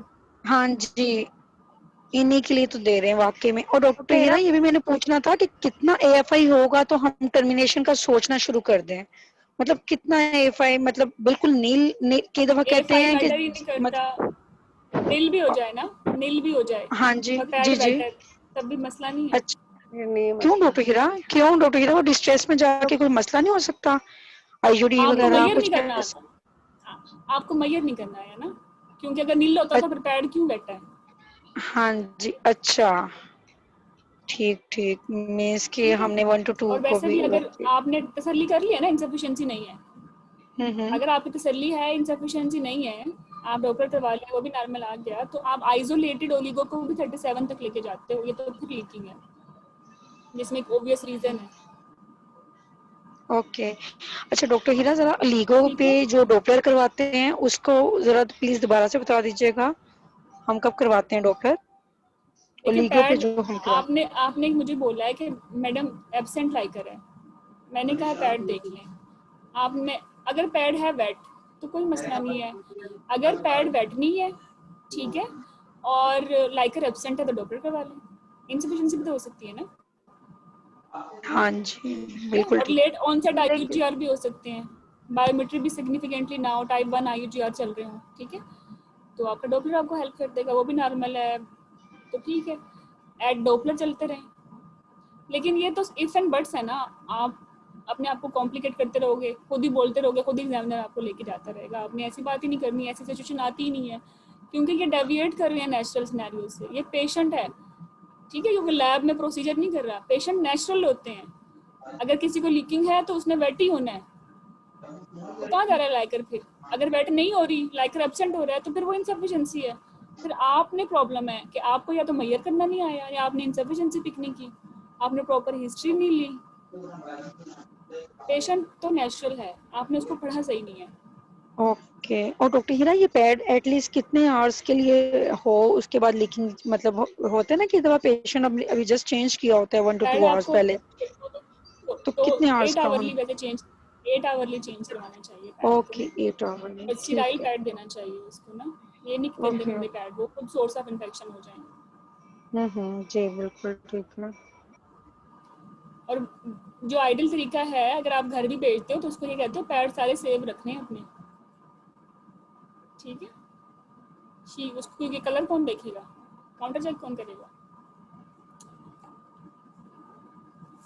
अच्छा, तो फिर आपने डॉक्टर हीरा, प्लान, ये अगर प्रॉम के साथ प्रीवियस सिजेरियन सेक्शन हो और प्रीवियस स्कार है और पेशेंट की कोई मेडिकल इशू भी है, कोई हाइपरटेंसिव या डायबिटिक है, तो फिर उसमें एडमिशन क्राइटेरिया क्या होगा? हम उसको उसको कब जाने घर नहीं भेज देना, सकेंगे? जाने नहीं देना, ये नहीं तो जाने हाई रिस्क हो देंगे। गई ना। हमने भेजा उसको है जो कि सिर्फ प्लेन लीकिंग थी और कोई इन्फेक्शन नहीं था, और उसको एटलीस्ट अपना टेम्परेचर मेंटेन करना, लिखना, रिकॉर्ड लेके आना और फॉलो अप पे आना आता है। नहीं आता तो इसको भी नहीं भेजना, वो तो फिर प्रीवियस स्कार और उसमें तो पता ही और नहीं अगर चलेगा ये रप्चर हो रही है, पेशेंट इन्फेक्शन हो रही है। एजुकेटेड हो और सारा समझ भी जाए, लेकिन फिर भी अगर इस फैक्टर साथ कोई और हैं तो फिर हम घर वो नहीं डॉक्टर भेजेंगे। भी हो तो उसको नहीं जाने देना। ठीक है। अच्छा, बाकी फिर जो आपका एम था, उसके प्लान आपने छोटे छोटे बना लेने हैं कि मैंने सुबह राउंड करना है पेशेंट से, हिस्ट्री पे माँ के लिए ये पूछूंगी, बच्चे के लिए ये पूछूंगी, एग्जामिनेशन पे ये देखूंगी, इन्वेस्टिगेशन ये भिजवाऊंगी, और फिर इन तीनों की असेसमेंट के बाद चौथी असेसमेंट करनी है कि अब मैंने इसको कंजर्वेटिव रखना है या नहीं। रोज अपने आप से ये क्वेश्चन पूछना है, ठीक है। फिर अगर वो चली जाती है 37 तक, इसमें इस पेशेंट को आपने जो इसका इरेथ्रोमाइसिन बनती थी, जो इसका स्टेरॉइड बनता था, या प्रीटर्म लेबर के साथ आई थी और टोकोलॉजी से सेटल्ड हो गई, तो वो आपने साइड बाय साइड काम करते रहना है, ठीक है।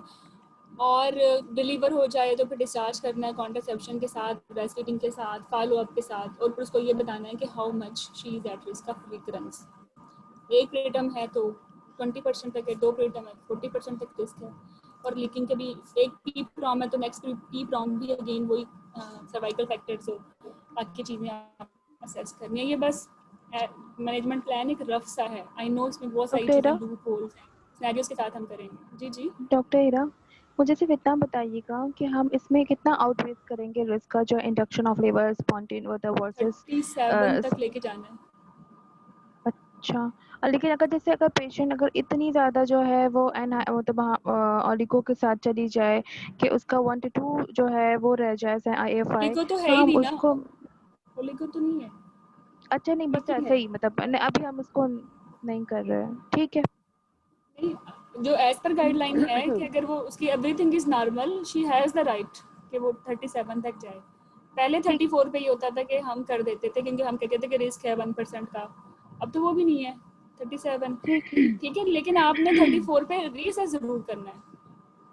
अगर आपको लगता है कि कोई ना कोई इन्फेक्शन चल रहा है तो बिल्कुल उसको डिलीवर करें, मैडम। लेकिन हमारे यूनिट प्रोटोकॉल में ना हम पी-प्रॉम को 36 पे आए ना तो हम फिर उसको इंड्यूस कर देते हैं 36 ही। तो आपके जो यूनिटेड सर्विसेज हैं, आपका सर्वाइवल रेट अच्छा होगा ना, आपकी केयर अच्छी होगी। हमारे यहाँ 37 भी नहीं बचता बगैर लीकिंग वाला तो गया ना।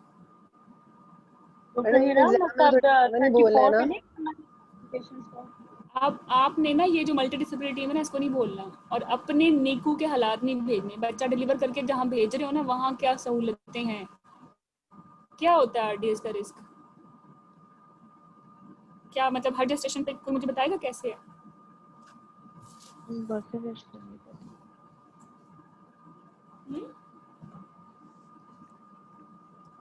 डॉक्टर हीरा, ये आप बता दें प्लीज। मैम नहीं पता है, डोंट नो, नहीं पता है।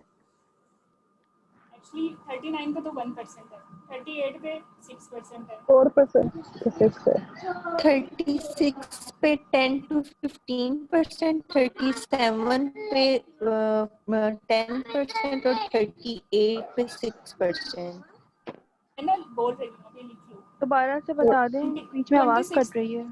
26% पे ना 90%, 30 वीक्स पे 50%, 31 से 34 में 20 to 30%, 35 to 36 वीक्स पे 12 to 20%, 37 पे है 11%, 38 पे है 6% और 39 पे आरडीएस 1% और टीटीएम जो होता है ना वो 1%, 3% होता है,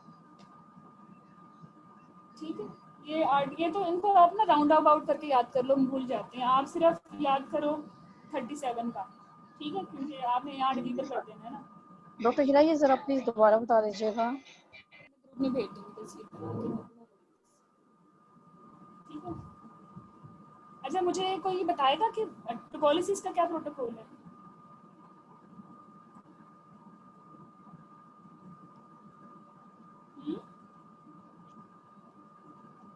क्या प्रोटोकॉल है, क्या इसकी इंडिकेशंस हैं, क्या इसकी कॉन्ट्रा इंडिकेशंस हैं, क्या इसके साइड इफेक्ट्स हैं?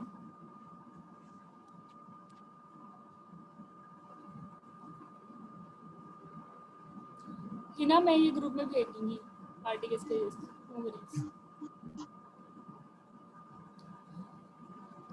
कुछ क्वेश्चंस हैं जो आप लोगों के लिए अगेन होमवर्क होंगे, ठीक है, ताकि आप उनको काम करो और फाइनली मैं उनकी आइडियो बना के आपको भेज दूंगी। लेकिन आपने माइंड स्टॉर्मिंग जरूर करनी है एक्टिविटी। अच्छा, फर्स्ट वाइवा क्वेश्चन जो फर्स्ट हमने करता है सबको पता है, वो यही कहेगा summarise your case, history presenting illness के कीड़े निकालने हैं उसने, जो आपने इररेलेवेंट चीज़ें पूछी या रेलेवेंट भी पूछी और आपको उनकी रीजनिंग नहीं आती, आप वहाँ से मार्क्स लूज करना शुरू हो चुके हो। जनरल फिजिकल एग्जामिनेशन पे कोई पॉइंट मिस किया, वहाँ से धुलाई शुरू हो जाती है, और अगर कोई कुछ एडिशनल किया उसकी जस्टिफिकेशन और जो स्पेसिफिक इन्वेस्टिगेशन या एग्जामिनेशन है उसके बारे में आपसे फर्स्ट एग्जामिनर ने आपको पूछना है। डिफरेंशियल्स भी आपसे फर्स्ट एग्जामिनर ही यूजुअली पूछ लेते हैं, ठीक है। सेकंड एग्जामिनर कहेगा कि enumerate your concerns, enumerate your risk factors, how you will manage them, ठीक है, what will be the time of delivery, mode of delivery, 2-4 scenarios बताएगा। जो आपने मिस्टेक्स की होंगी उन पे अगेन 2-4 और फॉरवर्ड क्वेश्चंस होते रहेंगे, और अगर आप सेफली पहुंच गए तो फिर आपसे रीजन एडवांसेस पूछ लेगा, ठीक है। इसके बाद कुछ पॉसिबल क्वेश्चंस यही है, रेकल 1, 2, 3 ट्रायल्स ज़रूर पूछते हैं अगर ये केस आ जाए। रीसेंट चेंज गाइडलाइन में वो हम एंड पे देखते हैं। इसमें आपको पता होना चाहिए कि जीबीएस का प्रोफाइलेक्सिस कब देते हैं। When patient has a previous history of the GBS ban and अगर prompt history of माइक से previous बोल दो बच्चों। मैम previous pregnancy में कोई GBS history हो, जीबीएस हो गया, बैक्टीरियूरिया हो गया, ठीक है, मतलब बैक्टीरियूरिया हो एसिम्प्टोमेटिक, उसकी ट्रीटमेंट भी करनी है और फिर at the time of labour भी उसको जीबीएस देना है, ठीक है। अगर 37 से पहले प्रीटर्म लेबर होगी तब भी जीबीएस देना है, चाहे कल्चर हुआ नहीं हुआ, ठीक है। या इस प्रेगनेंसी में कल्चर हो गया और वो पॉजिटिव आ गया, तब आपने उस कल्चर को ट्रीट नहीं करना, बल्कि सिर्फ लेबर में जाके उसको एंटीबायोटिक प्रोफिलैक्सिस देना है। और कोई और ऐड करेगा? लीकिंग 18 आवर्स से ज़्यादा हो जाए, ठीक है। Ma'am previous baby with invasive GBS. हाँ, प्रीवियस बेबी हो गया। यूट्यूब पे ना मेरी एक छोटा सा 8 मिनट का है, इस पे लोग जरा सुन लेना, जीबीएस से रिलेटेड सारे मसले इसमें हल हो जाएंगे, ठीक है। अच्छा, प्रॉम की मॉनिटरिंग, इस पे आपसे क्वेश्चन हो सकता है। कोरियमनाइटिस के जो फीचर्स हैं, मैटरनल अलग, फिटल अलग और लैब के अलग, क्या डायग्नोस्टिक क्राइटेरिया कोरियम का? मैम यही ना, lower abdominal pain, fever, increase pulse, tachycardia हो, लोअर बीपी, अगर प्रीवियस स्कार है तो स्कार मैडम मेजर क्राइटेरिया में तो फीवर और टेकिकार्डिया, इंक्रीज, हाँ टेकिकार्डिया आता है। हाँ, और माइनर क्राइटेरिया में क्या आता है? स्कार टेंडरनेस और पता नहीं एनीवन? पीटीटी पे fetal tachycardia, fetal tachycardia minor में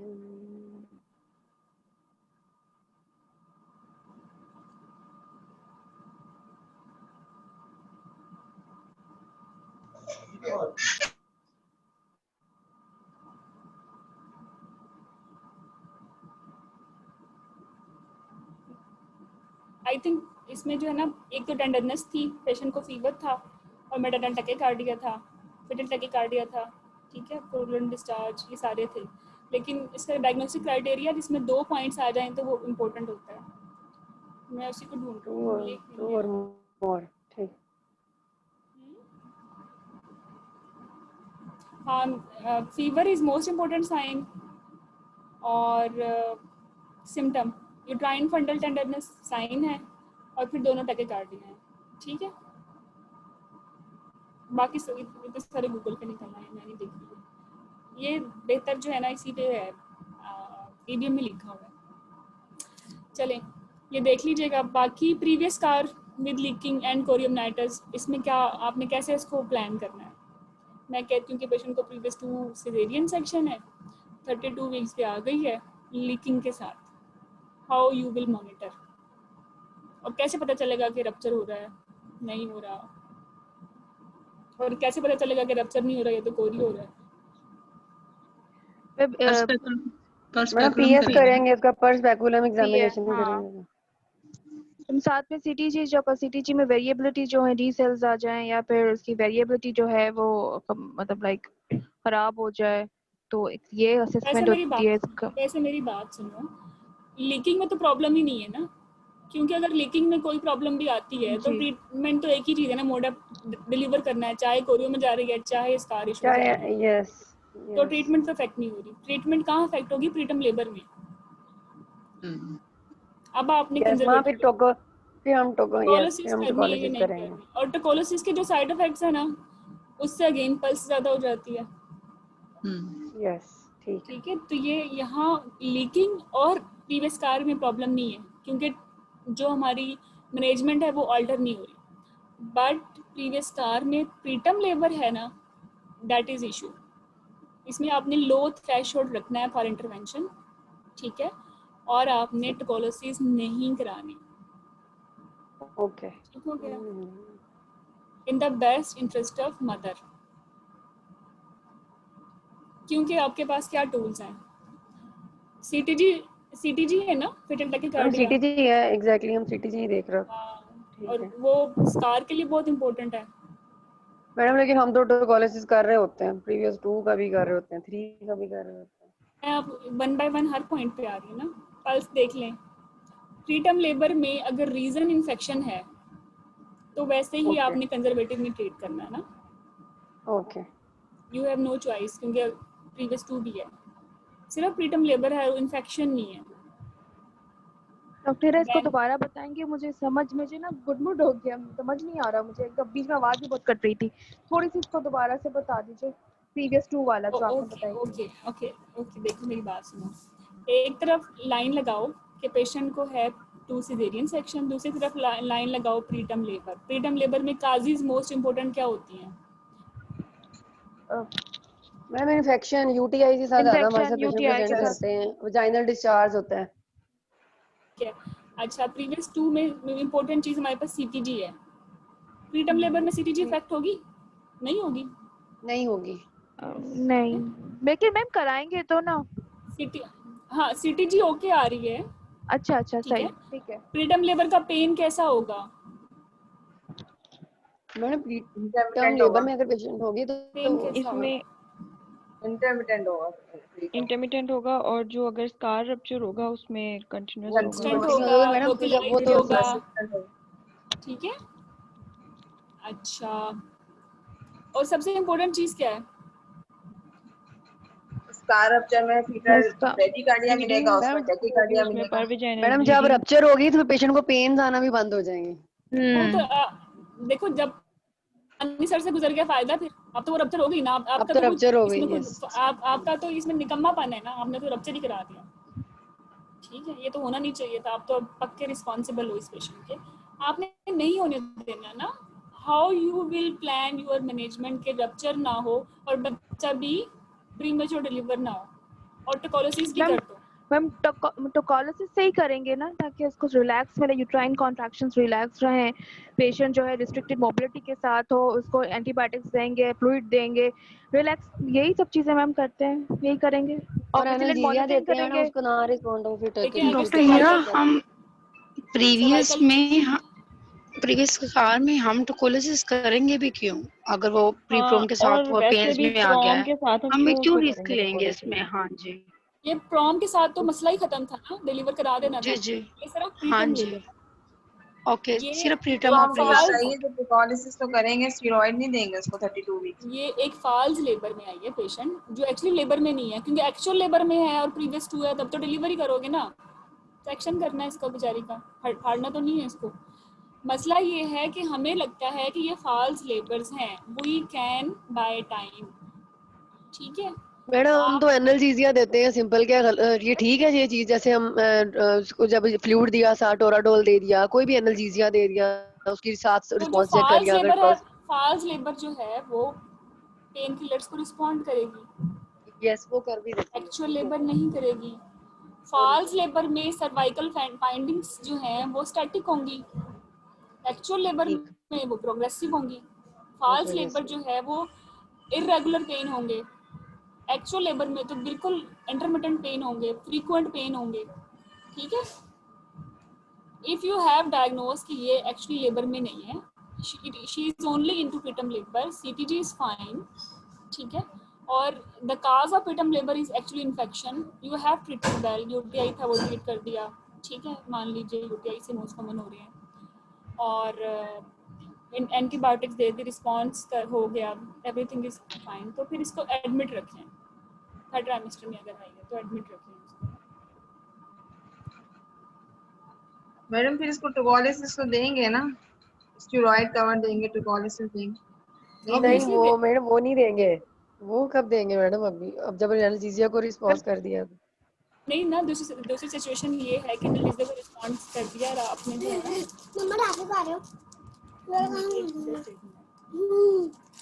पॉलिसी को हम एक्चुअल लेबर में भी देते हैं ना। डॉक्टर हीरा, हमने पेन्स की ये जो सी सर्वाइकल डायलेटेशन की प्रोग्रेस देखने के लिए 4 आवर्स के बाद ही करेंगे ना इसके पेल्विक, तो हम ये प्रीवियस 2 या प्रीवियस पेल्विक नहीं 3 करना का इसका, सिर्फ स्पेकुलम एग्जामिनेशन पे देखना है, बाय मैनुअल नहीं करना है इसका। नहीं वो भी हम 3 to 4 आवर्स के बाद ही देखेंगे ना, 4 आवरली 4 एक्चुअल आवर्ली। लेबर तो 4 आवरली है, फिर भी फॉल्स है। ओके डॉक्टर हीरा, तो फिर हम प्रीवियस 3 या प्रीवियस 2 या प्रीवियस 3 को इतने आवर्स के लिए, ये कि हमें क्या पता है वो ट्रू लेबर में ही हो, उसको कोई रिस्क नहीं होगा। अच्छा मारिया अब हमने यहाँ अज्यूम नहीं करना, हमने एक्चुअल पेशेंट रखने हैं, वरना हम लैंड नहीं करेंगे।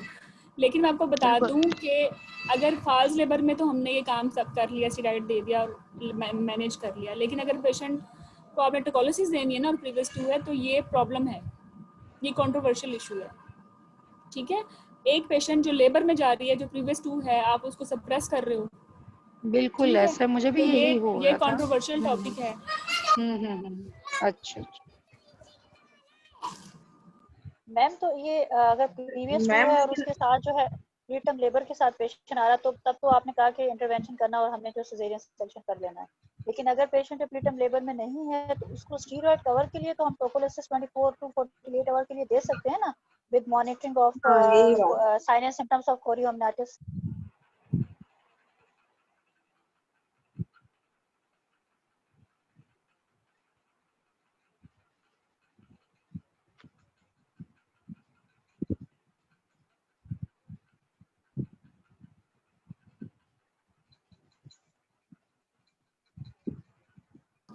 अस्सलाम वालेकुम, आयु है।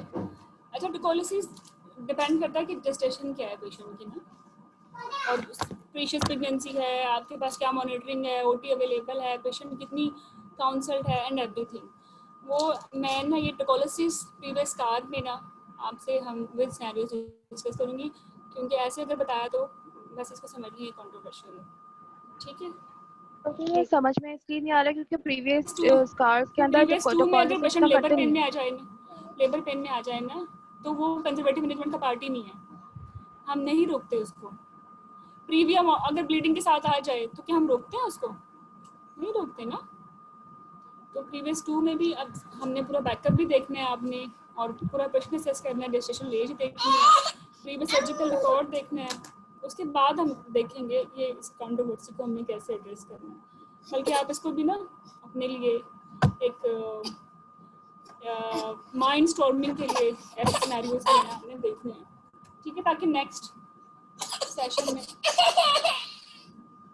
डॉक्टर, अच्छा मैडम, एक बात पूछनी थी, अगर पेशेंट लीकिंग के साथ आई है और उसके TLC CRP भी रेज्ड है, तो हम ऐसी पेशेंट को स्टेरॉइड देंगे इन्फेक्शन में?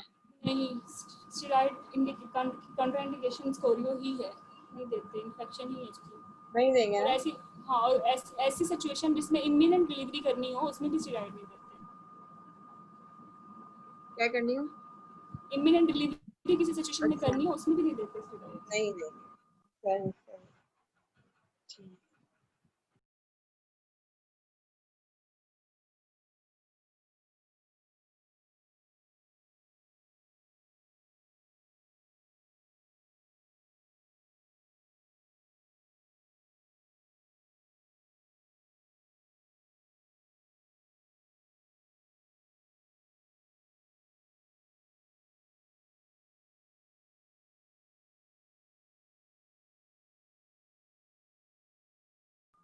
अस्सलाम वालेकुम, मैं शायद बोलती रही हूँ, मुझे आप लोगों को आवाज़ नहीं आई।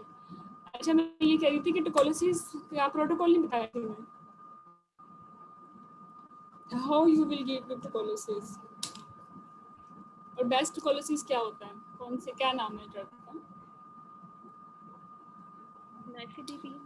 टेसिबन टॉसिबैन होता है बेस्ट, एटोजिबन बेस्ट नहीं है, एटोजिबन बेस्ट नहीं है, फेडिपिन है फिर, तो फेडिपिन देते हैं और ना ही मैं फर्स्ट लाइन। सेफेस्ट है, सॉरी मैम, सेफेस्ट जो है ना वो टेसिबन है और जो बेस्ट है वो फेडिपिन।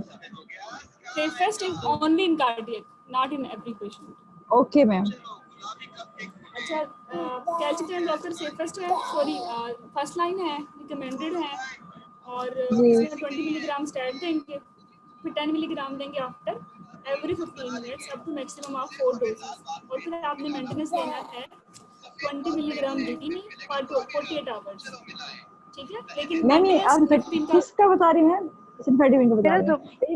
मैक्सिमम मैम 80 मिलीग्राम देना है, मैं मैक्सिमम 80 मिलीग्राम देना है इसको। ओके 80 देना है, बाकी तो 120 तक भी दे देते हैं, बट 80 जो है ना वो बेहतर है। मैम स्टेट में 20 मिलीग्राम देंगे, देन 10 मिलीग्राम बीडी, यही कहा है ना आपको? नहीं देखिए, एक होता है इंडक्शन प्लान, जैसे पेशेंट आई है प्रीटर्म लेबर में है, प्लीज म्यूट योरसेल्फ ना, फोन किनकी माइक से है, ये सबको कर लो, अब आप सुन लें, ठीक है? Best tocolysis available cheap first line nifedipine जो है वो कैल्शियम चैनल ब्लॉकर है, आपने देखना कि कौन सा है ये ना, शॉर्ट एक्टिंग या लॉन्ग एक्टिंग, क्योंकि एडलेट जो है वो लॉन्ग एक्टिंग होता है, आप लोग उसको भी दे देते हो, बट कोशिश करने के डार्ट दें, या निफेडिपिन के नाम से कैप्सूल आता है वो दें, निफेडिपिन 10 मिलीग्राम के नाम से आता है, डार्ट 20 के साथ आता है, ठीक है? तो कैल्शियम ब्लॉकर्स दे रही है, निफेडिपिन दे रही है, 20 मिलीग्राम स्टैट दे दिया, और फिर आपने 10 मिलीग्राम देना है हर 15 मिनट के बाद 4 दफ़ा। कितना टाइम हो गया ये? 1 घंटे में हो गया ना इंडक्शन प्लान। अच्छा, फिर उसके बाद पेन सेटल्ड हो गई है, फिर आपने उसको बीडी में देना है 20 मिलीग्राम फॉर नेक्स्ट 2 डेज, बस खत्म कर देना है। मैडम ये आप अभी नेक्स्ट 2 डेज के लिए भी आप निफेडिपिन ही दे रही हैं? हाँ, निफेडिपिन अच्छा और 40 मैडम, हम लोग तो मेंटेनेंस डोज पे ना एडालेट रिटार्ड देते होते हैं 40 मिलीग्राम बीडी। आपको बताया डिफरेंट हॉस्पिटल प्रोटोकॉल्स आएंगे ना, no issue at all. Okay, तो एक मुनासिब सा प्रोटोकॉल जो है वो ये है, और 48 आवर तक इसलिए है कि स्टेरॉइड का इफेक्ट आ जाता है 48 आवर तक, ठीक है? हमारी रेजिम पूरी हो जाती है, चाहे आप बैटनिसोल दे रहे हो, चाहे आप डेक्सा दे रहे हो, या डेक्सा दे, ठीक। और आपने इस सिचुएशन में डेक्सा देना है, और ना आपने वो भी 4 डोजेस में देना है, 6 आवर्स अपार्ट देते हैं, यस, ठीक। लेकिन यहाँ आपने, ताकि मैक्सिमम इफेक्ट आए, मे बी लेबर में चली जाए पहले ही, तो 4 आवरली कर लें, 2 डोजेस की बजाय 4 डोजेस कर लें, ठीक है? डॉक्टर हेरा, पहले इनिशियल डे पे हम 4 आवरली देंगे, उसके बाद 48 आवर्स बीडी। हाँ, 48 आवर में मतलब सुबह शाम देंगे बीडी में ना 40 मिलीग्राम, एक कैप्सूल नेफिडिल सुबह शाम 48 आवर्स, ठीक है? आपने यही कहा ना मैम, पहले आप फिर टेस्ट। डॉक्टर हीरा ये भी ग्रुप में शेयर कर दीजिएगा प्लीज डोजेस। ओके, मैं कर दूंगी। वैसे मैंने ये प्रोटोकॉल ड्रग्स के सब कुछ शेयर भी किए थे। डॉक्टर हीरा, एक एग्जामिनर का इसी तरह का क्वेश्चन था, एक पेशेंट ना प्रीटर्म के साथ आई थी, और मतलब प्रीटर्म मतलब लोअर एब्डोमिनल पेन के साथ आई थी और उसको इसी तरह ना डेक्सा और सब चीजें मिली हुई थी, टोकोलिसिस की भी इस तरह की डोज ना सारा कुछ। तो कहते हैं कि इसको ये क्यों जा रहा है, उसका ना कोई 9th 10th इस तरह का डे था। तो वो कहते हैं अच्छा ये आपको क्या लगता है ये ट्रू लेबर थी या फॉल्स लेबर थी। तो जाहिर बात है वो डिलीवर नहीं हुई थी, तो मैंने कहा कि ये फॉल्स लेबर ही है। तो वो कहते हैं हाँ ये अगर ट्रू लेबर होती ना तो डिलीवर हो गई होती। तो आप मुझे ये बताएंगे जस्टिफाइड है इसको ये टोकोलिसिस और ये सारा कुछ जो इसको दिया गया है। तो डॉक्टर हीरा इस सूरत में हम क्या करेंगे, क्योंकि ट्रू लेबर तो डिलीवर हो जाती है ना विद इन 7 days। तो फिर वो कई दफा हम फॉल्स डायग्नोसिस जहाँ in the best interest of the mother हम उसको टोकोलिसिस कर देते हैं ना, हम फिर एग्जामिनर को भी यही कहेंगे ना। देखिए 7 दिन तक तो देना ही नहीं टोकोलिसिस, गलत किया ना, 48 आवर्स से आके देना नहीं था। मेंटेनेंस देना नहीं ही देते इस तरह। अच्छा हाँ जी मेंटेनेंस अच्छा मेंटेनेंस नहीं देते। तो डॉक्टर हीरा कई दफा फॉल्स लेबर पे भी डॉक्टर हीरा तो कई दफा 7 days नहीं देना, 48 आवर मेंटेनेंस डॉक्टर हीरा बहुत सारे डॉक्टर्स तो जो है 37 वीक तक चला रहे होते हैं नेफेडिपिन को। हाँ जी इसी वजह से तो वो जस्टिफिकेशन मांग रहे थे कि ये क्यों दे रहे हैं अभी तक इस तरह ना। तो हम कहेंगे ये गलत दे रहे थे। इवन हमारे प्रोफेसर हैं यहाँ पर जो करना कि चाहिए 37 वीक तक चला रहे होते हैं।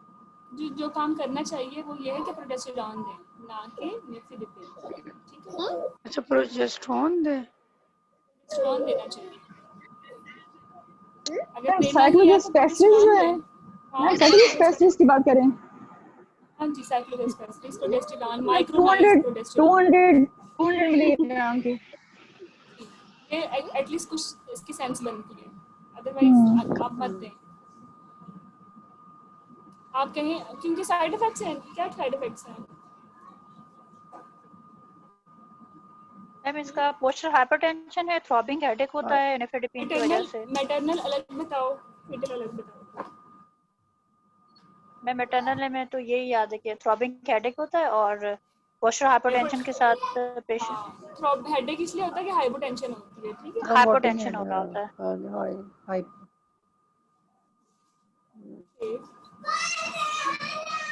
डॉक्टर हिरात मेरा ये क्वेश्चन है कि जैसे अगर पेशेंट 32 वीक्स पे लीकिंग के साथ आई है, तो जो हम स्कैन से भी मॉनिटरिंग करा रहे होते हैं एफआई के लिए, उसका क्या रोल है? लाइक 32 वीक्स पे एक का 3 to 4 आ गया, स्कैन वाली किस फाइंडिंग पे हमने उसको डिलीवर करा देना है, चाहे साइंस कोरियो के हैं या नहीं? साइंस कोरियो के डॉक्टर नहीं हीरा है, बेट है लाइक अगर उसका 1 सेंटीमीटर भी है ना तो आप डिलीवर नहीं करना। डिलीवरी की इंडिकेशन सिर्फ कोरियो है।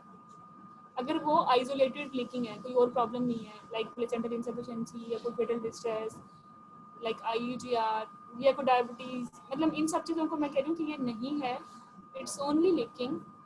देन अगर पॉकेट 1 सेंटीमीटर की भी है ना और उसका पैड है वेट और everything is normal, okay, satisfactory, why to deliver. अच्छा जो निफेडिपिन की साइड इफेक्ट मदर में है ना वो हाइपोटेंशन है, ठीक है, और पल्मोनरी एडिमा है, ठीक है, और टैकीकार्डिया है। और फीटस में जो है इसमें क्या होगा, फीटल हार्ट रिदम डिस्टर्बेंस हो जाती है, फीटल टैकीकार्डिया हो जाता है, ठीक है।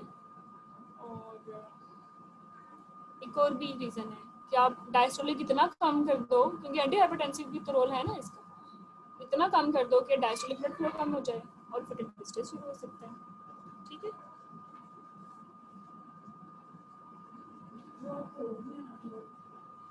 एक और भी रीजन है टोकोलिसिस की अपार्ट फ्रॉम स्टेरॉइड कवर, वो क्या है?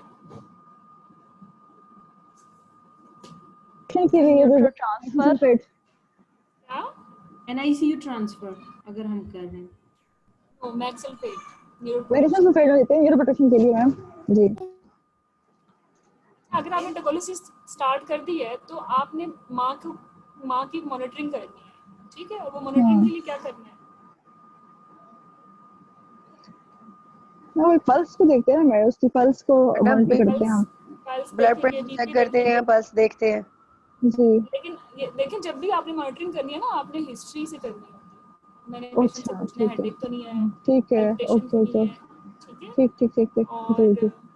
फिर आपने एग्जामिनर भी पूछे तो आपने हिस्ट्री को भी इनकॉर्पोरेट करना है, बल्कि बाद ही हिस्ट्री से करना वो स्टार्ट ठीक है, होने से हिस्ट्री हेडेक, फ्लशिंग, ठीक है।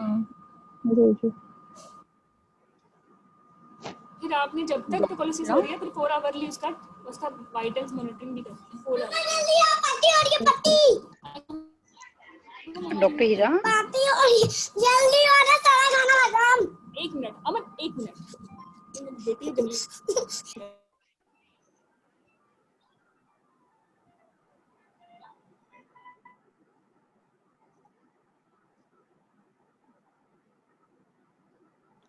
हेलो, आवाज नहीं आ रही।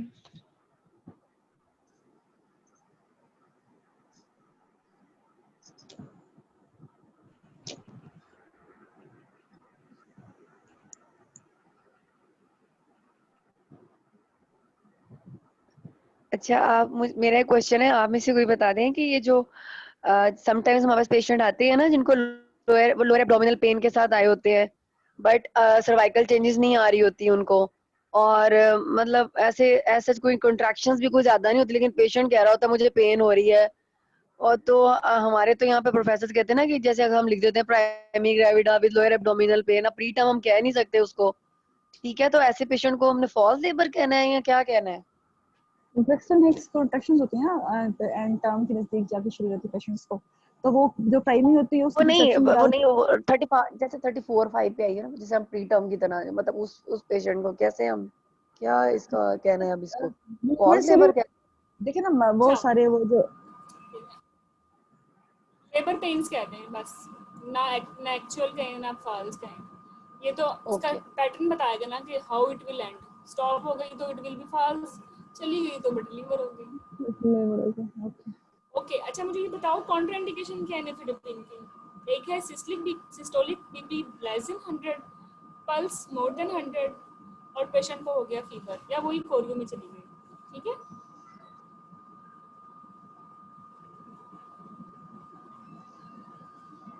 हार्ट डिजीज में हम नहीं देंगे ना? हार्ट डिजीज में और मल्टीपल गैस्ट्रेशन में भी ये कंट्रोल इंडिकेटेड है, तो अगर इन दोनों सूरत में अगर वो आ जाती हैं पेन्स, मतलब प्रीटर्म हो जाता है, तो फिर हम क्या देंगे? हमारे पास और क्या पॉसिबिलिटी है? हमने best interest of mother decision लेना है, कार्डियोलॉजिस्ट को इन्वॉल्व करें, और एडोसिबन नहीं है तो निफेडिपिन नहीं दे सकते, ठीक है? फिर आपने नहीं देनी, सप्रेस ही नहीं करना। अच्छा, फिर उसको जाने देना लेबर। हाँ, फिर जाने दें। अगर सीवियर कार्डियक डिजीज है तो लाइसेक्शन कर दें, अगर मींस माइल्ड या मॉडरेट है तो फिर उसको मिस हम ये बिल्कुल ना दें, ठीक है? Okay, thank you. और इसके अलावा कुछ बेनिफिट्स हैं स्टेरॉइड्स के, वो आपको पता होना चाहिए। सिर्फ ये नहीं है कि आरडीएस कम कर देगा, न्यूनेटल डेथ भी कम कर देता है, और सिंगल इंजेक्शन कर सकता है। मीन्स अगर पेशेंट लेबर में आई 4 सेंटीमीटर तो आपने एक इंजेक्शन दे दिया, चलो एक, और उससे पहले डिलीवर हो गई, तो इससे न्यूनेटल डेथ कम हो जाती है, लेकिन लॉन्ग टर्म आउटकम पे कोई फर्क नहीं पड़ता, ठीक है? इंट्रावेंट्रिकुलर हेमरेजेस भी कम होते हैं, नेक्रोटाइजिंग एंटेरोकोलाइटिस भी कम होती है, ठीक है? तो ये आरडीएस की बाकी चीज़ें हैं। बाकी बीटामेथासोन देना है तो 12 मिलीग्राम देना होता है, 2 डोजेस, और आइडली जो है ये डेक्सामेथासोन की बात कर रही हूँ, 6 मिलीग्राम 12 आवरली 2 डोजेस, और 12 मिलीग्राम बीटामेथासोन की होती है, वो 12 आवर्स अपार्ट होती है। You can also plan to give dexa in 4 doses. और क्या क्वेश्चन हो सकते हैं? वही कि स्टेरॉइड की कॉन्ट्राइंडिकेशन जो आपने बताई, इन्फेक्शन हो गया और टीबी हो गया, या कोई पेशेंट को सिस्टेमिक इन्फेक्शन है, ये मैं अपने ना रजिस्टर से देख रही थी, जो इम्पोर्टेंट चीज़ें मैं आपको बता रही थी। इसके अलावा क्लासिफिकेशन आप प्रीटर्म पूछ सकते हैं, ठीक है? लेट प्रीटर्म होती है 32 to 36, वेरी प्रीटर्म होती है 28 to 32, और एक्सट्रीम प्रीटर्म होती है 24 से 28 तक।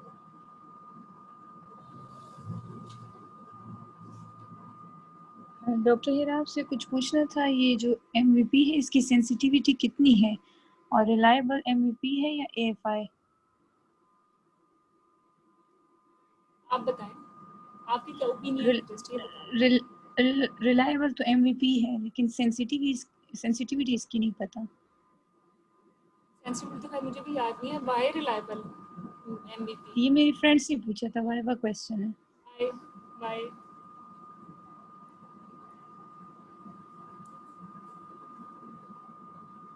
The reason is that जो कि वर्टिकल जब हम पॉकेट जो लेते हैं ना, अच्छा नहीं होता है।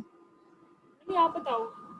हम जो वर्टिकल पॉकेट्स हम लेते हैं तो हम उसमें करते हैं कि एक तो उससे वो ये ना हो ना, ये कॉर्ड ना हो बीच में, और इसके अलावा और क्या था, फ्रिक्शनल पार्ट्स शायद ना हो। इस तरह का मैक्सिमम हम वर्टिकल पॉकेट लेते हैं, तो इसलिए वो मोस्ट रिलायबल होता है। जबकि AFI तो हम वैसे ही ले लेते हैं ना, टोटल वो पूरा ओवरऑल देख लेते हैं। इंटरवेंशन का रेट ना AFI में ज्यादा है, मीन वर्टिकल पूल लेने से हाँ। कम होता है, और आउटकम सेम है। That's Okay. व्हाई। ठीक है। बाकी लेना कैसे, एग्जामिनर पूछ लेते हैं। आर्बिट्रेटरी 4 लाइन में डिवाइड करें फिर यूट्रस को, और कॉर्ड फ्री लिम्ब फ्री जो है आपने उसको मेजर करना होता है। मैक्सिमम चारों पोल्स लेकर उनको डिवाइड कर देते हैं, उनको जमा कर देते हैं। तो डॉक्टर हेरा, इंटरवेंशन AFI में क्यों ज्यादा है? इसलिए ज़्यादा है कि जब आप चारों पॉकेट्स को करते हो ना, तो जी क्या AFI की रेंज क्या है? 5 to 25। 5 to 25 ठीक है। कुछ लोग कहते हैं कि 5 पे ओलिगो है, 7 पे रिड्यूस लाइकर है, एज पर ट्रेंड टीचर। तो इसमें वो मैक्सिमम लोग फॉल कर जाते हैं जिनका मीन वर्टिकल पूल नॉर्मल आता है, ठीक है। तो उसकी बेस पे इंटरवेंशन ज़्यादा हो जाती है। मीन्स अगर एक पॉकेट किसी की आ गई है 5 सेंटीमीटर की और दूसरी पॉकेट 1 की आई है, तो ये तो AFI की बेस पे रिड्यूस्ड है ना, लेकिन मीन वर्टिकल पूल पे तो रिड्यूस नहीं है। इस पेशेंट को आप इंटरवेंशन कर दोगे, डिलीवर कर दोगे, तो फिर मैडम लेकिन हम लोग तो AFI नहीं ज्यादा देख रहे होते, जैसे बायोफिजिकल जब कर रहे होते हैं वार्ड्स में, लेबर रूम में। बायोफिजिकल का पार्ट सिर्फ AFI नहीं, मीन वर्टिकल पूल भी है। रेडियोलॉजिस्ट तो वैसे नहीं देखते, वो तो मीन वर्टिकल पूल देख लेते हैं, छोड़ देते हैं, इतना रश में चौक होता है। मैम रेडियोलॉजिस्ट तो वो चारों पूल्स को जैसे 4 क्वाड्रेंट्स को करके प्लस करके फिर दे देते हैं, तो वो उससे भी पता चल जाता है कि कितने। इट डिपेंड्स कि वो कितना खारिज है। हमारे यहाँ तो नहीं देखते, मीन वर्टिकल पूल देख के बता देते हैं। अच्छा, इट टाइम कंज्यूमिंग है ना, और फायदा भी कोई नहीं है। हमने MVP बताना है, मतलब ये है बेसिकली, मतलब जो हमारा रिलायबल MVP कहना है ना, हमने मीन वर्टिकल पूल ही बताना है और उसे देखना। AFI ना जैसे हम 4 क्वाड्रेंट्स में लेके उसको प्लस करते हैं और फिर वही वाली बात है, इंटरवेंशन ज्यादा हो जाती है। बिल्कुल ठीक है, नहीं ऐसे होता है। अच्छा, मुझे ये बताएं कि एंटीबायोटिक कौन सी देनी चाहिए कोरियो के लिए? इरिथ्रोमाइसिन। एथ्रोमाइसिन कोरियो के लिए मैम जेंटामाइसिन। ट्रिपल कवर देना चाहिए, ठीक है। एक थर्ड जनरेशन, एक मेट्रोट्रेजोल और तीसरी जेंटा, ठीक है। अच्छा, तीनों ट्रिपल कवर देंगे, ठीक है मैम। ट्रिपल कवर में सारे ऑर्गेनिज्म कवर हो जाते हैं। या फिर जो आपका हॉस्पिटल प्रोटोकॉल है, गाइडलाइन हमेशा कहती है कि फॉलो यूर हॉस्पिटल प्रोटोकॉल। तो इसका मतलब ये होता है कि आपकी पॉपुलेशन में जो बग्स ज़्यादा हैं या रेजिस्टेंस, उनके मुताबिक आप उसको कर सकते हैं। ये नहीं कि जो एंटीबायोटिक USA में चल रही है, UK में चल रही है, वो हम पे भी लागू हैं। We have our own flora and everything. अच्छा, अगर GBS हम ट्रिपल रेजिम देंगे ना इस पे कोरियमनाइटिस में? ट्रिपल रेजिम देंगे, ठीक है। और how many days? Doctor Hera, ये एंटीबायोटिक्स रिपीट कीजिएगा, कौन कौन सी देंगे हम? थर्ड जनरेशन, जरूरी नहीं है थर्ड जनरेशन, उस फेलोस्पोरिन की कोई हो जाए first second third, but third is better. और फिर दूसरी जेंटामाइसिन है, और तीसरी जो है वो मैक्रोलाइड कवर के लिए, ये जो एनारोब्स कवर के लिए मेट्रोनिडाजोल, ठीक है। कितने दिन के लिए देनी है और क्या डोज देनी है, ये जो है अगेन इसको दूँ मैं homework. Saima, are you happy to take this homework? जी बिल्कुल, ठीक है। What is triple cover? Why we give triple cover? How many days we should give? ठीक है। और जो भी ब्रांड नेम्स हैं वो आपको आने चाहिए। ये आपकी अपनी क्लिनिकल प्रैक्टिस के लिए इम्पोर्टेंट है, बाकी लोगों को ही भला हो जाएगा। ठीक। अच्छा, इसके बाद और डॉक्टर हिरा GPS आपसे जरा ये पूछना था कि अगर पर्सपेक्युलम और हिस्ट्री पे जो है वो प्रॉम का पता नहीं चलता, मतलब वो नेगेटिव है, तो फिर हम जो डायग्नोस्टिक टेस्ट करते हैं हम तो यहाँ पे नाइट्रोजीन करते हैं ना, और अभी ये इन्होंने जो चैलेंज किया है कि ये नहीं करना। आप कह दो कि जी हमारे यहाँ वो insulin like growth factor binding protein 1 पेम जी पेम जी और वो नहीं प्लेसेंटल है अल्फा ग्लोबोप्रोटीन माइक्रोग्लोबुलिन 1 ये जी जी आई हैं madam, but they are not available right now, so still we are हम नाइट्रोजन दे रहे हैं और इसकी सेंसिटिविटी ये है। अब सेंसिटिविटी भी मैम आप कितनी है बताइएगा। उसकी सेंसिटिविटी नहीं नहीं, आप पता। बताइएगा।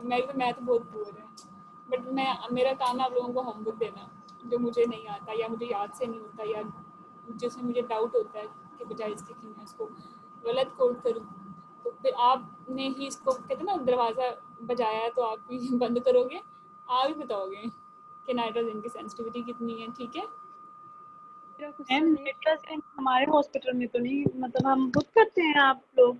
हाँ डिपस्टिक्स होती हैं, जैसे आप अच्छा ग्लाइकोसिडिन नहीं देखते, कीटोन्स देखते हैं, वैसे ही इसकी होती है। जी पीएच टाइप पेपर होता है। ठीक और है मैम 400 की इसकी वो स्टिक आती है ना, पता मींस पड़ी होती थी, बस हम इस्तेमाल कर लेते थे। मैम लेकिन आप लोग हमारे करते हैं हॉस्पिटल में? डॉक्टर हिरा नहीं होती तो फिर हम क्या बताएंगे उनको? देखिए एक्चुअली मैं जब गवर्नमेंट सेटअप में काम करती थी वहाँ नहीं होती थी, but when I worked in private setup वहाँ अवेलेबल थी। गवर्नमेंट सेटअप में तो पेशेंट फोर्थ हो रहा हो तो ईटीडी मंगवाने के लिए भी आप उसको कहते हो कि लेके आओ ना बाइक से, तो वो हम फिर क्लिनिकल डायग्नोसिस भी करेंगे। मैम इसमें क्या कलर चेंज हो जाता है, क्या होता है फिर थोड़ा सा बता दें? ये ये होमवर्क येलो दे दिया है से ना ब्लू और साइमा ब्लैक को। हो जाता है। साइमा तस्वीरें भेज देना गूगल से निकाल के ना, कैसे कलर होगा क्या नाइट्रोजीन में ये है कि येलो से ब्लैक या ब्लू कलर हो जाता है। जब ये पेपर स्ट्रिप होता है ना, तो स्ट्रिप फोनिक्स ऑफ वर्जिना में जब इसको डालते हैं तो उसका कलर चेंज हो जाता है, येलो से ब्लैक या ब्लू हो जाता है अगर फ्रॉम में। लाइकर हो तो? हाँ जी अच्छा थैंक यू। हिरा मेरी आवाज आ रही है? हाँ जी डॉक्टर हिरा, इस फीटल फाइब्रोडेक्टिन का क्या रोल है और ये यहाँ पे होता है या नहीं? फीटल फाइब्रोडेक्टिन का रोल बहुत इंपॉर्टेंट है।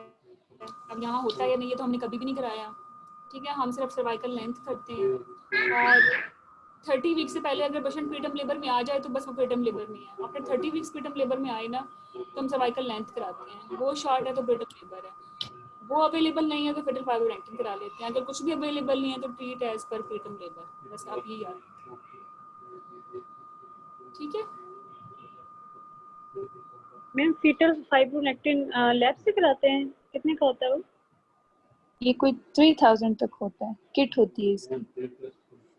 और ये भी हम खुद करते हैं या लैब से होके आता है?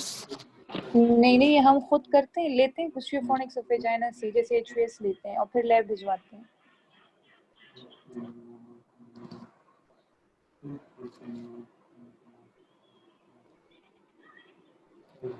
अगर पेशेंट जो है 30 वीक से पहले आ जाए ना प्रीटर्म लेबर की सस्पेंशन के साथ, जस्ट आपने उसकी ट्रीटमेंट करनी है। कोई इन्फेक्शन है उसको ट्रीट कर दिया, ठीक है, टुबरकुलोसिस कर दिए, स्टेरॉइड्स दे दिए।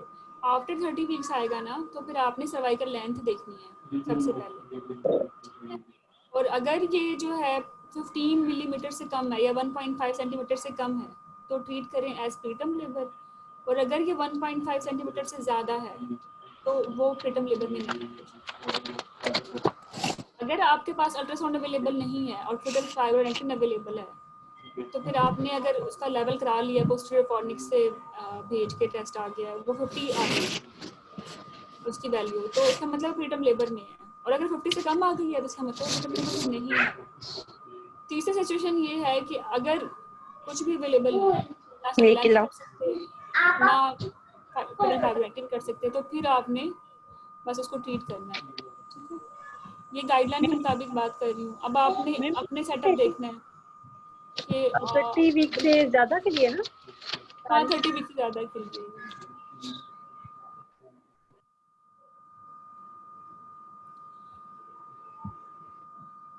बाकी प्रोजेस्टेरॉन पेसरी, इसमें माइक्रोनाइज्ड होती है प्रोजेस्टेरॉन, और ब्रांड नेम्स इसके आने चाहिए, कॉस्ट आनी चाहिए, how you will give, protocol, ठीक है। ये किसको होमवर्क देना चाहिए, वो विल टेक इट। अस्मा, मैं ये लिख रही हूँ सारे नाम। अच्छा,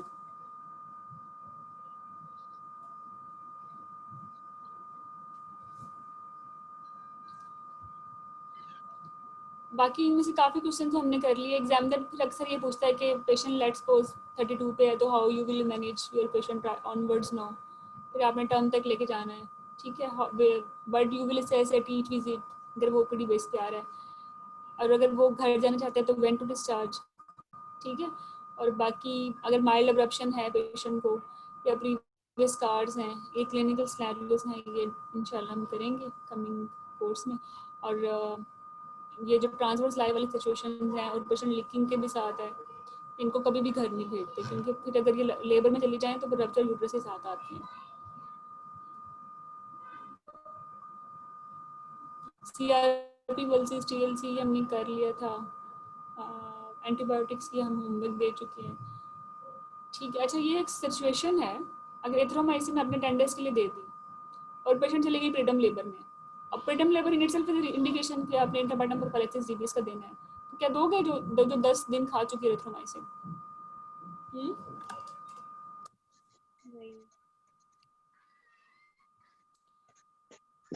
अगर एचबीएस आपने भेजा और जीबीएस पॉजिटिव आ गई उस पे, क्या एथ्रोमाइसिन कवर करेगी जीबीएस को? मैम फिर तो कल्चर सेंसिटिव है, उसके रिकॉर्डिंगली देंगे ना। पेंसिलिन देंगे। यस, बेसिकली एथ्रोमाइसिन कवर करती है। और अगर कोरिया में भी चला गया है पेशेंट तो वो भी ब्रॉड स्प्रेड कर लेते हैं, लेकिन आफ्टर बर्थ ये जो बच्चा है ना, अगर इसके किसी पिछले सिबलिंग को जीबीएस हुआ था तो फिर इसको एंटीबायोटिक मिलनी मिली, क्योंकि इसको ट्रू इंट्रापार्टम प्रोफिलैक्सिस नहीं मिला था जीबीएस का, इसको रैंडम एंटीबायोटिक्स मिली थी। अगर इसकी मदर को मिल चुका होता IAP during labour specific for GBS, then ये जो बच्चा था न्यूनेटल एंटीबायोटिक्स डिपेंड करती है, माँ के लिए आपने एंटीबायोटिक नहीं देनी होती। कोरियो के लिए एंटीबायोटिक दे दी, वो जीबीएस को कवर कर लेंगे अगर प्रीटर्म लेबर में जा रही है, या फिर विथ्रो दी थी वो भी उसको कवर कर लेती है, ठीक है। इसके बाद क्या कोई क्वेश्चन आपके माइंड में हो तो आप बेशक टेलीग्राम पे डाल दीजिएगा। जो आवाज मुझे ठीक नहीं आ रही, डिस्टॉर्शन है, दरमियान में ना मिस हो जाती है। नेट का इशू होगा। बस अब तो मेरे पॉइंट से खत्म हो गए, बाकी सबको डिस्टॉर्शन नहीं आ रही, सबको डिस्टॉर्शन हो रही है। जी जी मैम, यहाँ पे कुछ मसला है कि कराची में तो बहुत ही बुरे हालात चल रहे हैं ना, वो बारिश की वजह से, तो बीच में नेट बहुत खराब है, हमारा तो बहुत ही खराब चल रहा है। मैम लास्ट वाला रिपीट कर दें प्लीज। लास्ट वाला ये है कि देखें, मेरा एक बात पूछूंगी, जब बीच बीच में से जी जी आप बोले, मैं कह रही थी कि बीच में जो क्वेश्चंस रह गए क्योंकि बीच में नेट खराब हो गया, डिस्टॉर्टेड हो गई आवाज, तो वो मैं दोबारा से पूछ लूँ तो टेलीग्राम पे फिर मैं कर दूंगी, तो बता देंगी आप? मैं क्यों नहीं बताऊंगी, I love to answer. Ma'am ये लास्ट वाला पेज लास्ट रिपीट कर वाला, देंगे? लास्ट वाला कर दो। लास्ट वाला जीबीएस वाला जी, ये जो इसने एंटीबायोटिक ली हुई है तो उसको क्या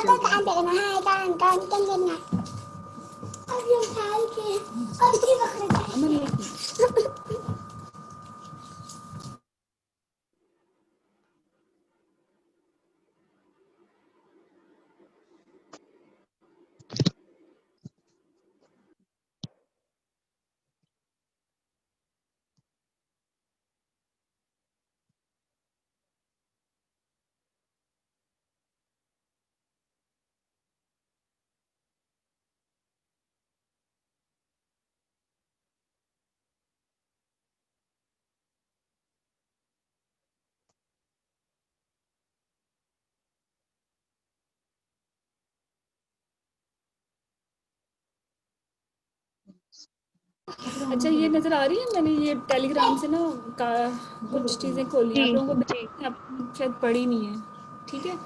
देखिए मैंने ये कहा था कि अगर पेशेंट ने एंटीबायोटिक ले लिया ना कोरियो के लिए या लीकिंग के साथ ना एंटीबायोटिक वो खा चुकी है, तो जीबीएस के अगेंस्ट मत दें, चाहे वो एचबीएस पे पॉजिटिव भी आ जाए, ठीक है। लेकिन ये बच्चा अगर रिस्क पे है तो इसको स्पेसिफिक एंटीबायोटिक या पेनिसिलिन मिलेगी आफ्टर बर्थ, क्योंकि होता ये है कि अगर बच्चा रिस्क पे था या पहला बेबी जो था उसको जीबीएस था तो नेक्स्ट बच्चे में बहुत ज़्यादा रिकरेंस होती है। तो ये सोच के अगर माँ को इंट्राबैटम प्रोफाइलैक्सिस स्पेसिफिक फॉर जीबीएस मिल चुका है तो हम उस बच्चे को ऑब्जर्व करते हैं, एंटीबायोटिक नहीं देते। लेकिन अगर उसको रैंडम एंटीबायोटिक मिल गई है like against chorio, like erythro for leaking, और स्पेसिफिक फॉर जीबीएस नहीं मिली, तो ये पर्टिकुलर सिचुएशन है कि इस बच्चे को पेनिसिलिन फिर देनी है प्रोफाइलैक्टिकली, ठीक है। वैसे तो ये थ्योरी का क्वेश्चन था, बट ये जिसने मुझे पूछा था कि प्रीटर्म लेबर और वो इंटैक्ट मेम्ब्रेन्स के साथ ना वो 30 वीक्स के बाद जो क्राइटेरिया था वो मैंने आपको बता दिया। ये रिसेंट जो एडवांसेस थी या रिसेंट एडवांसेस मत कई न्यू गाइडलाइंस हैं रिकमेंडेशंस की, ठीक है, ये को पढ़ लें जस्ट एक दफ़ा। 37 तक लेके जाना है टाइम ऑफ डिलीवरी, ठीक है। अच्छा फिर प्रॉम के साथ पेशेंट आ गई है तो मैक्सलफेट देनी है, रिकमेंडेशन 24 से 29+6 तक है, और 29+6 से टिल 33+6 तक आपने जस्ट ऑफर करनी है, ठीक है। स्टीरॉइड्स के लिए भी आपने 24 से 25+6 तक ऑफर करनी है, फिर 26 से 33 तक देने हैं, और फिर 34 से 35। बेसिकली ऑफर आपने 24 से 33+6 तक, या आप ये कह लें कि 24 से 34 तक देने हैं, और 34 से आगे 36 तक आपने कंसिडर करनी है, मीन्स रिकमेंडेशन नहीं है। इथ्रो या रेक्टल 1 के मुताबिक 10 डेज के लिए देनी है प्रॉम में ना, अंटिल वोमेन जो है लेबर में न चली जाए या जो भी चीज़ पहले आ जाए। बाकी मल्टीडिसिप्लिनरी टीम की बात हो गई, और की रिकमेंडेशंस ये हैं कि स्पॉन्टेनियस रप्चर ऑफ मेम्ब्रेन का डायग्नोसिस मैटरनल हिस्ट्री से बनता है, और उसके बाद स्टीराइल स्पेकुलम एग्जामिनेशन से। अगर पूलिंग है तो बस ठीक है, और अगर नहीं है पूलिंग, ठीक है, मतलब अकल्ट लीकिंग है, आपको नज़र नहीं आया, तो फिर आपने ये IGF और PAMG कराने हैं, ठीक है। इसमें नाइट्राजीन का रोल नहीं है, बट यूनिट प्रोटोकॉल के मुताबिक आप अभी तक कर रहे हो तो आपको पता होना चाहिए कि येलो से जो है ब्लैक हो जाता है, pH जो होती है उसकी वजह से। लाइकर की pH अल्कलाइन होती है, ठीक है, लेकिन फॉल्स पॉजिटिव ज़्यादा है इसलिए उन्होंने उसको निकाल दिया है। फिर इसके बाद एंटीबायोटिक 10 डेज के लिए देनी है, ग्रेड ए की रिकमेंडेशन है। ये सारी बातें हम कर चुके हैं। थोड़ी बहुत जो चेंज हुई हैं वो ये है कि ये चीज़ें देख लें आप, पी प्रॉम में स्पेकुलम करना है, पूलिंग देख ली नहीं है तो फिर जो है आपने केयर वैसे ही देनी है अगर डायग्नोसिस भी नहीं बनता, बट अगर वो कह रही है तो हिस्ट्री पे आपने उसको बेनिफिट ऑफ डाउट देना है। प्रोफाइलेक्टिव सर्कलाज कब लगाना है, या तो TVS बता दे और उसके साथ पेशेंट को पहले प्राम हुआ हो और या हिस्ट्री ऑफ प्राम हो, ये नई गाइडलाइन बता रही है, ठीक है। Consider prophylactic vaginal progesterone for women, जिसमें एक बात है, पहले तो हमने की थी ना 2 बातें थी, देखा है ना आपने, TVS में भी कम है, ठीक है, और उसके साथ या तो ट्रामा था जैसे लैट्स हो गया या फिर प्रॉम था, ये 2 बातें थी। बट प्रोजेस्टेरॉन के लिए एक बात ही काफ़ी है कि स्पॉन्टेनियस प्रीटर्म बर्थ थी पहले, या कोई मिड ट्राइमेस्टर लास्ट था, या TVS जो है वो उसका जो है कम बता रहा है 2.5 से, ठीक है।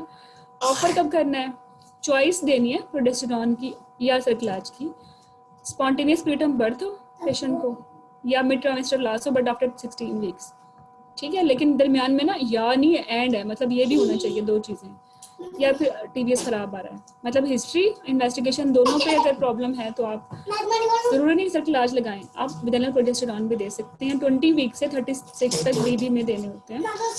साइक्लोजेस्पेसरी 200 माइक्रोग्राम, ये माइक्रोनाइज प्रोजेस्टेरॉन होते हैं, ये यूट्रस को रिलैक्स करते हैं, लेबर में जाने नहीं देते, और ये बेहतर है बीटा एसिडी से। बीटा एसिडी के साइड इफेक्ट्स कम होते हैं जो आप इंजेक्शन लगा रहे होते हो, ठीक है।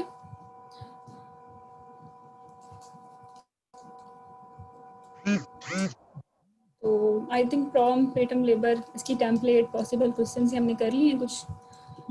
बाकी triple cover, antibiotic cost, name, क्यों देनी है, क्या होता है, डोज क्या है, कितने दिन के लिए देनी है, और ये जो आप लोगों को होमवर्क दिया नाइट्रोजिन की स्टिक्स की तस्वीरें, ये फिर आप लोगों ने लेबर उसमें शेयर कर देंगे टेलीग्राम में। और इसके बाद असल काम शुरू होगा, वो है आपके केसेस। ठीक है, ये जो कमिंग 2 मंथ्स हैं इसमें हमने मैक्सिमम सिनेरियोज डिस्कस करने हैं। How to take history, how to take investigation, summarise कैसे करना है, डीडीज कैसे बनानी है, और पर्टिकुलर केसेस की मैनेजमेंट कैसे करनी है। अब इतनी एफर्ट अब तक जो की है ना, वो यही थी कि हम इसको क्लिनिकली अब अप्लाई कर सकें। ठीक है, तो आई वुड लाइक कि डेली के सेशन में अगर 3-4 केसेस डिस्कस हों प्रॉपरली तो it will be better. Ma'am ये डिफरेंट केसेस होंगे या फिर मतलब केस एक ही, मतलब एक ही केस पे डिफरेंट? हम एक दिन जैसे मेडिकल डिसऑर्डर रख लेंगे सारे, मतलब कोई मेडिकल डिसऑर्डर डे बना देंगे, कोई फिटल मेडिसिन डे बना देंगे, कोई मेलिग्नेंसी डे बना देंगे, ठीक है, कोई प्रोलैप्स डे बना देंगे। तो उस दिन सब पढ़ भी लेंगे अपने अपने केसेस जो आपने जमा किए होंगे हॉस्पिटल में।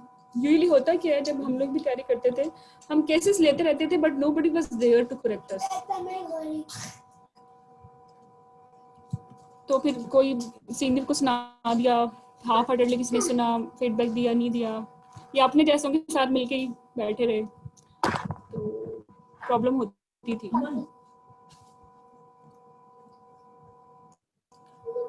ठीक है डॉक्टर हेरा, एक बात पूछनी थी, ये जो कोरियो है इसमें पीपीआईसीडी नहीं रखते ना? बिल्कुल भी नहीं, कॉन्ट्राइंडिकेशन है। Septic abortion, chorio is contraindication of PPICD. हाँ, 6 हफ्ते के बाद अगर रखना है तो रख लें, इमीडिएटली नहीं रखते। मेरा छोटा सा क्वेश्चन है बस, आपने यही कहा है ना कि अगर पेशेंट एरिथ्रोमाइसिन भी ले रही है या उसने रैंडम एंटीबायोटिक्स ले ली हैं, तो फिर हमने उसके जो न्यूबॉर्न को हमने जीबीएस का कवर नहीं देना, सिर्फ तब देना है अगर उसी मतलब उसके पहले बेबी में जीबीएस की सिम्टम्स हो, तब उसे पेनिसिलिन देनी है, बेबी को वरना नहीं, वरना ऑब्जर्व करना। ऐसे ही है ना? ठीक है। यस। साइक्लोजेस्ट कब तक देते रहना है? डिलीवरी तक देते रहना है? 36 वीक तक। 20 से 36 तक। मैम ये 200 मिलीग्राम दे रहे होते हैं और बीडी में दे रहे हैं ना? बीडी में, बीडी लोकल है ना, तो साइड इफेक्ट कम आते हैं। डुफास्टोन मैम 400 वाला भी है ना जो ओडी हम देते हैं साइक्लोजेस्ट? हाँ, ओडी भी दे सकते हैं, लेकिन ओरल भी देते हैं, डुफास्टोन भी तो देते हैं ना, बट उससे डिप्रेशन हो जाता है पेशेंट को लॉन्ग टर्म में, तो लोकल बेहतर है। मैम साइक्लोजेस्ट भी देते हैं वैसे? नहीं, साइक्लोजेस्ट नहीं, सिर्फ प्रोजेस्टेरॉन, डाइटोजेस्टेरॉन नहीं होता डुफास्टोन में। अगर आप पेशेंट पैसे नहीं रखना चाहती तो ओरल भी दे सकते हैं प्रोजेस्टेरॉन। मैम साइक्लोजेस्ट मिलीग्राम है या माइक्रोग्राम है? 200 माइक्रोनाइज्ड प्रोजेस्टेरॉन है और माइक्रोनाइज्ड प्रोजेस्टेरॉन है। मैम साइक्लोजेस्ट 400 माइक्रोग्राम है। मिलीग्राम 200 मिलीग्राम बीडी मिलीग्राम में मैडम 200 मिलीग्राम बीडी। मैंने बोला माइक्रोनाइज्ड प्रोजेस्टेरॉन है बट डोज मिलीग्राम है, दो डिफरेंट चीजें हैं ना। माइक्रोनाइज्ड को आप शायद सुनने में लग रहा है कि ये माइक्रोग्राम है। मैम 20 वीक से 36 वीक तक ना? जी 20 वीक से 34 है, पता नहीं 36, मेरे ख्याल मुझे याद पड़ता है 34 है शायद, नहीं अब भूल गया, चलो कंफर्म करते हैं, एक मिनट। और बताना शुरू करो सब। बता दें जो आपने बताया था HBS स्कीम करना है कोरियो उसमें प्रोम में, एक्चुअली ये प्रोजेस्टेरॉन 24 से 34 वीक्स तक देना है। 34 वीक्स तक HBS करने के काफ़ी रीजंस हैं। एक तो जीबीएस का पता चल जाता है, दूसरा ये कि कल्चर के मुताबिक चेंज कर सकते हो एंटीबायोटिक।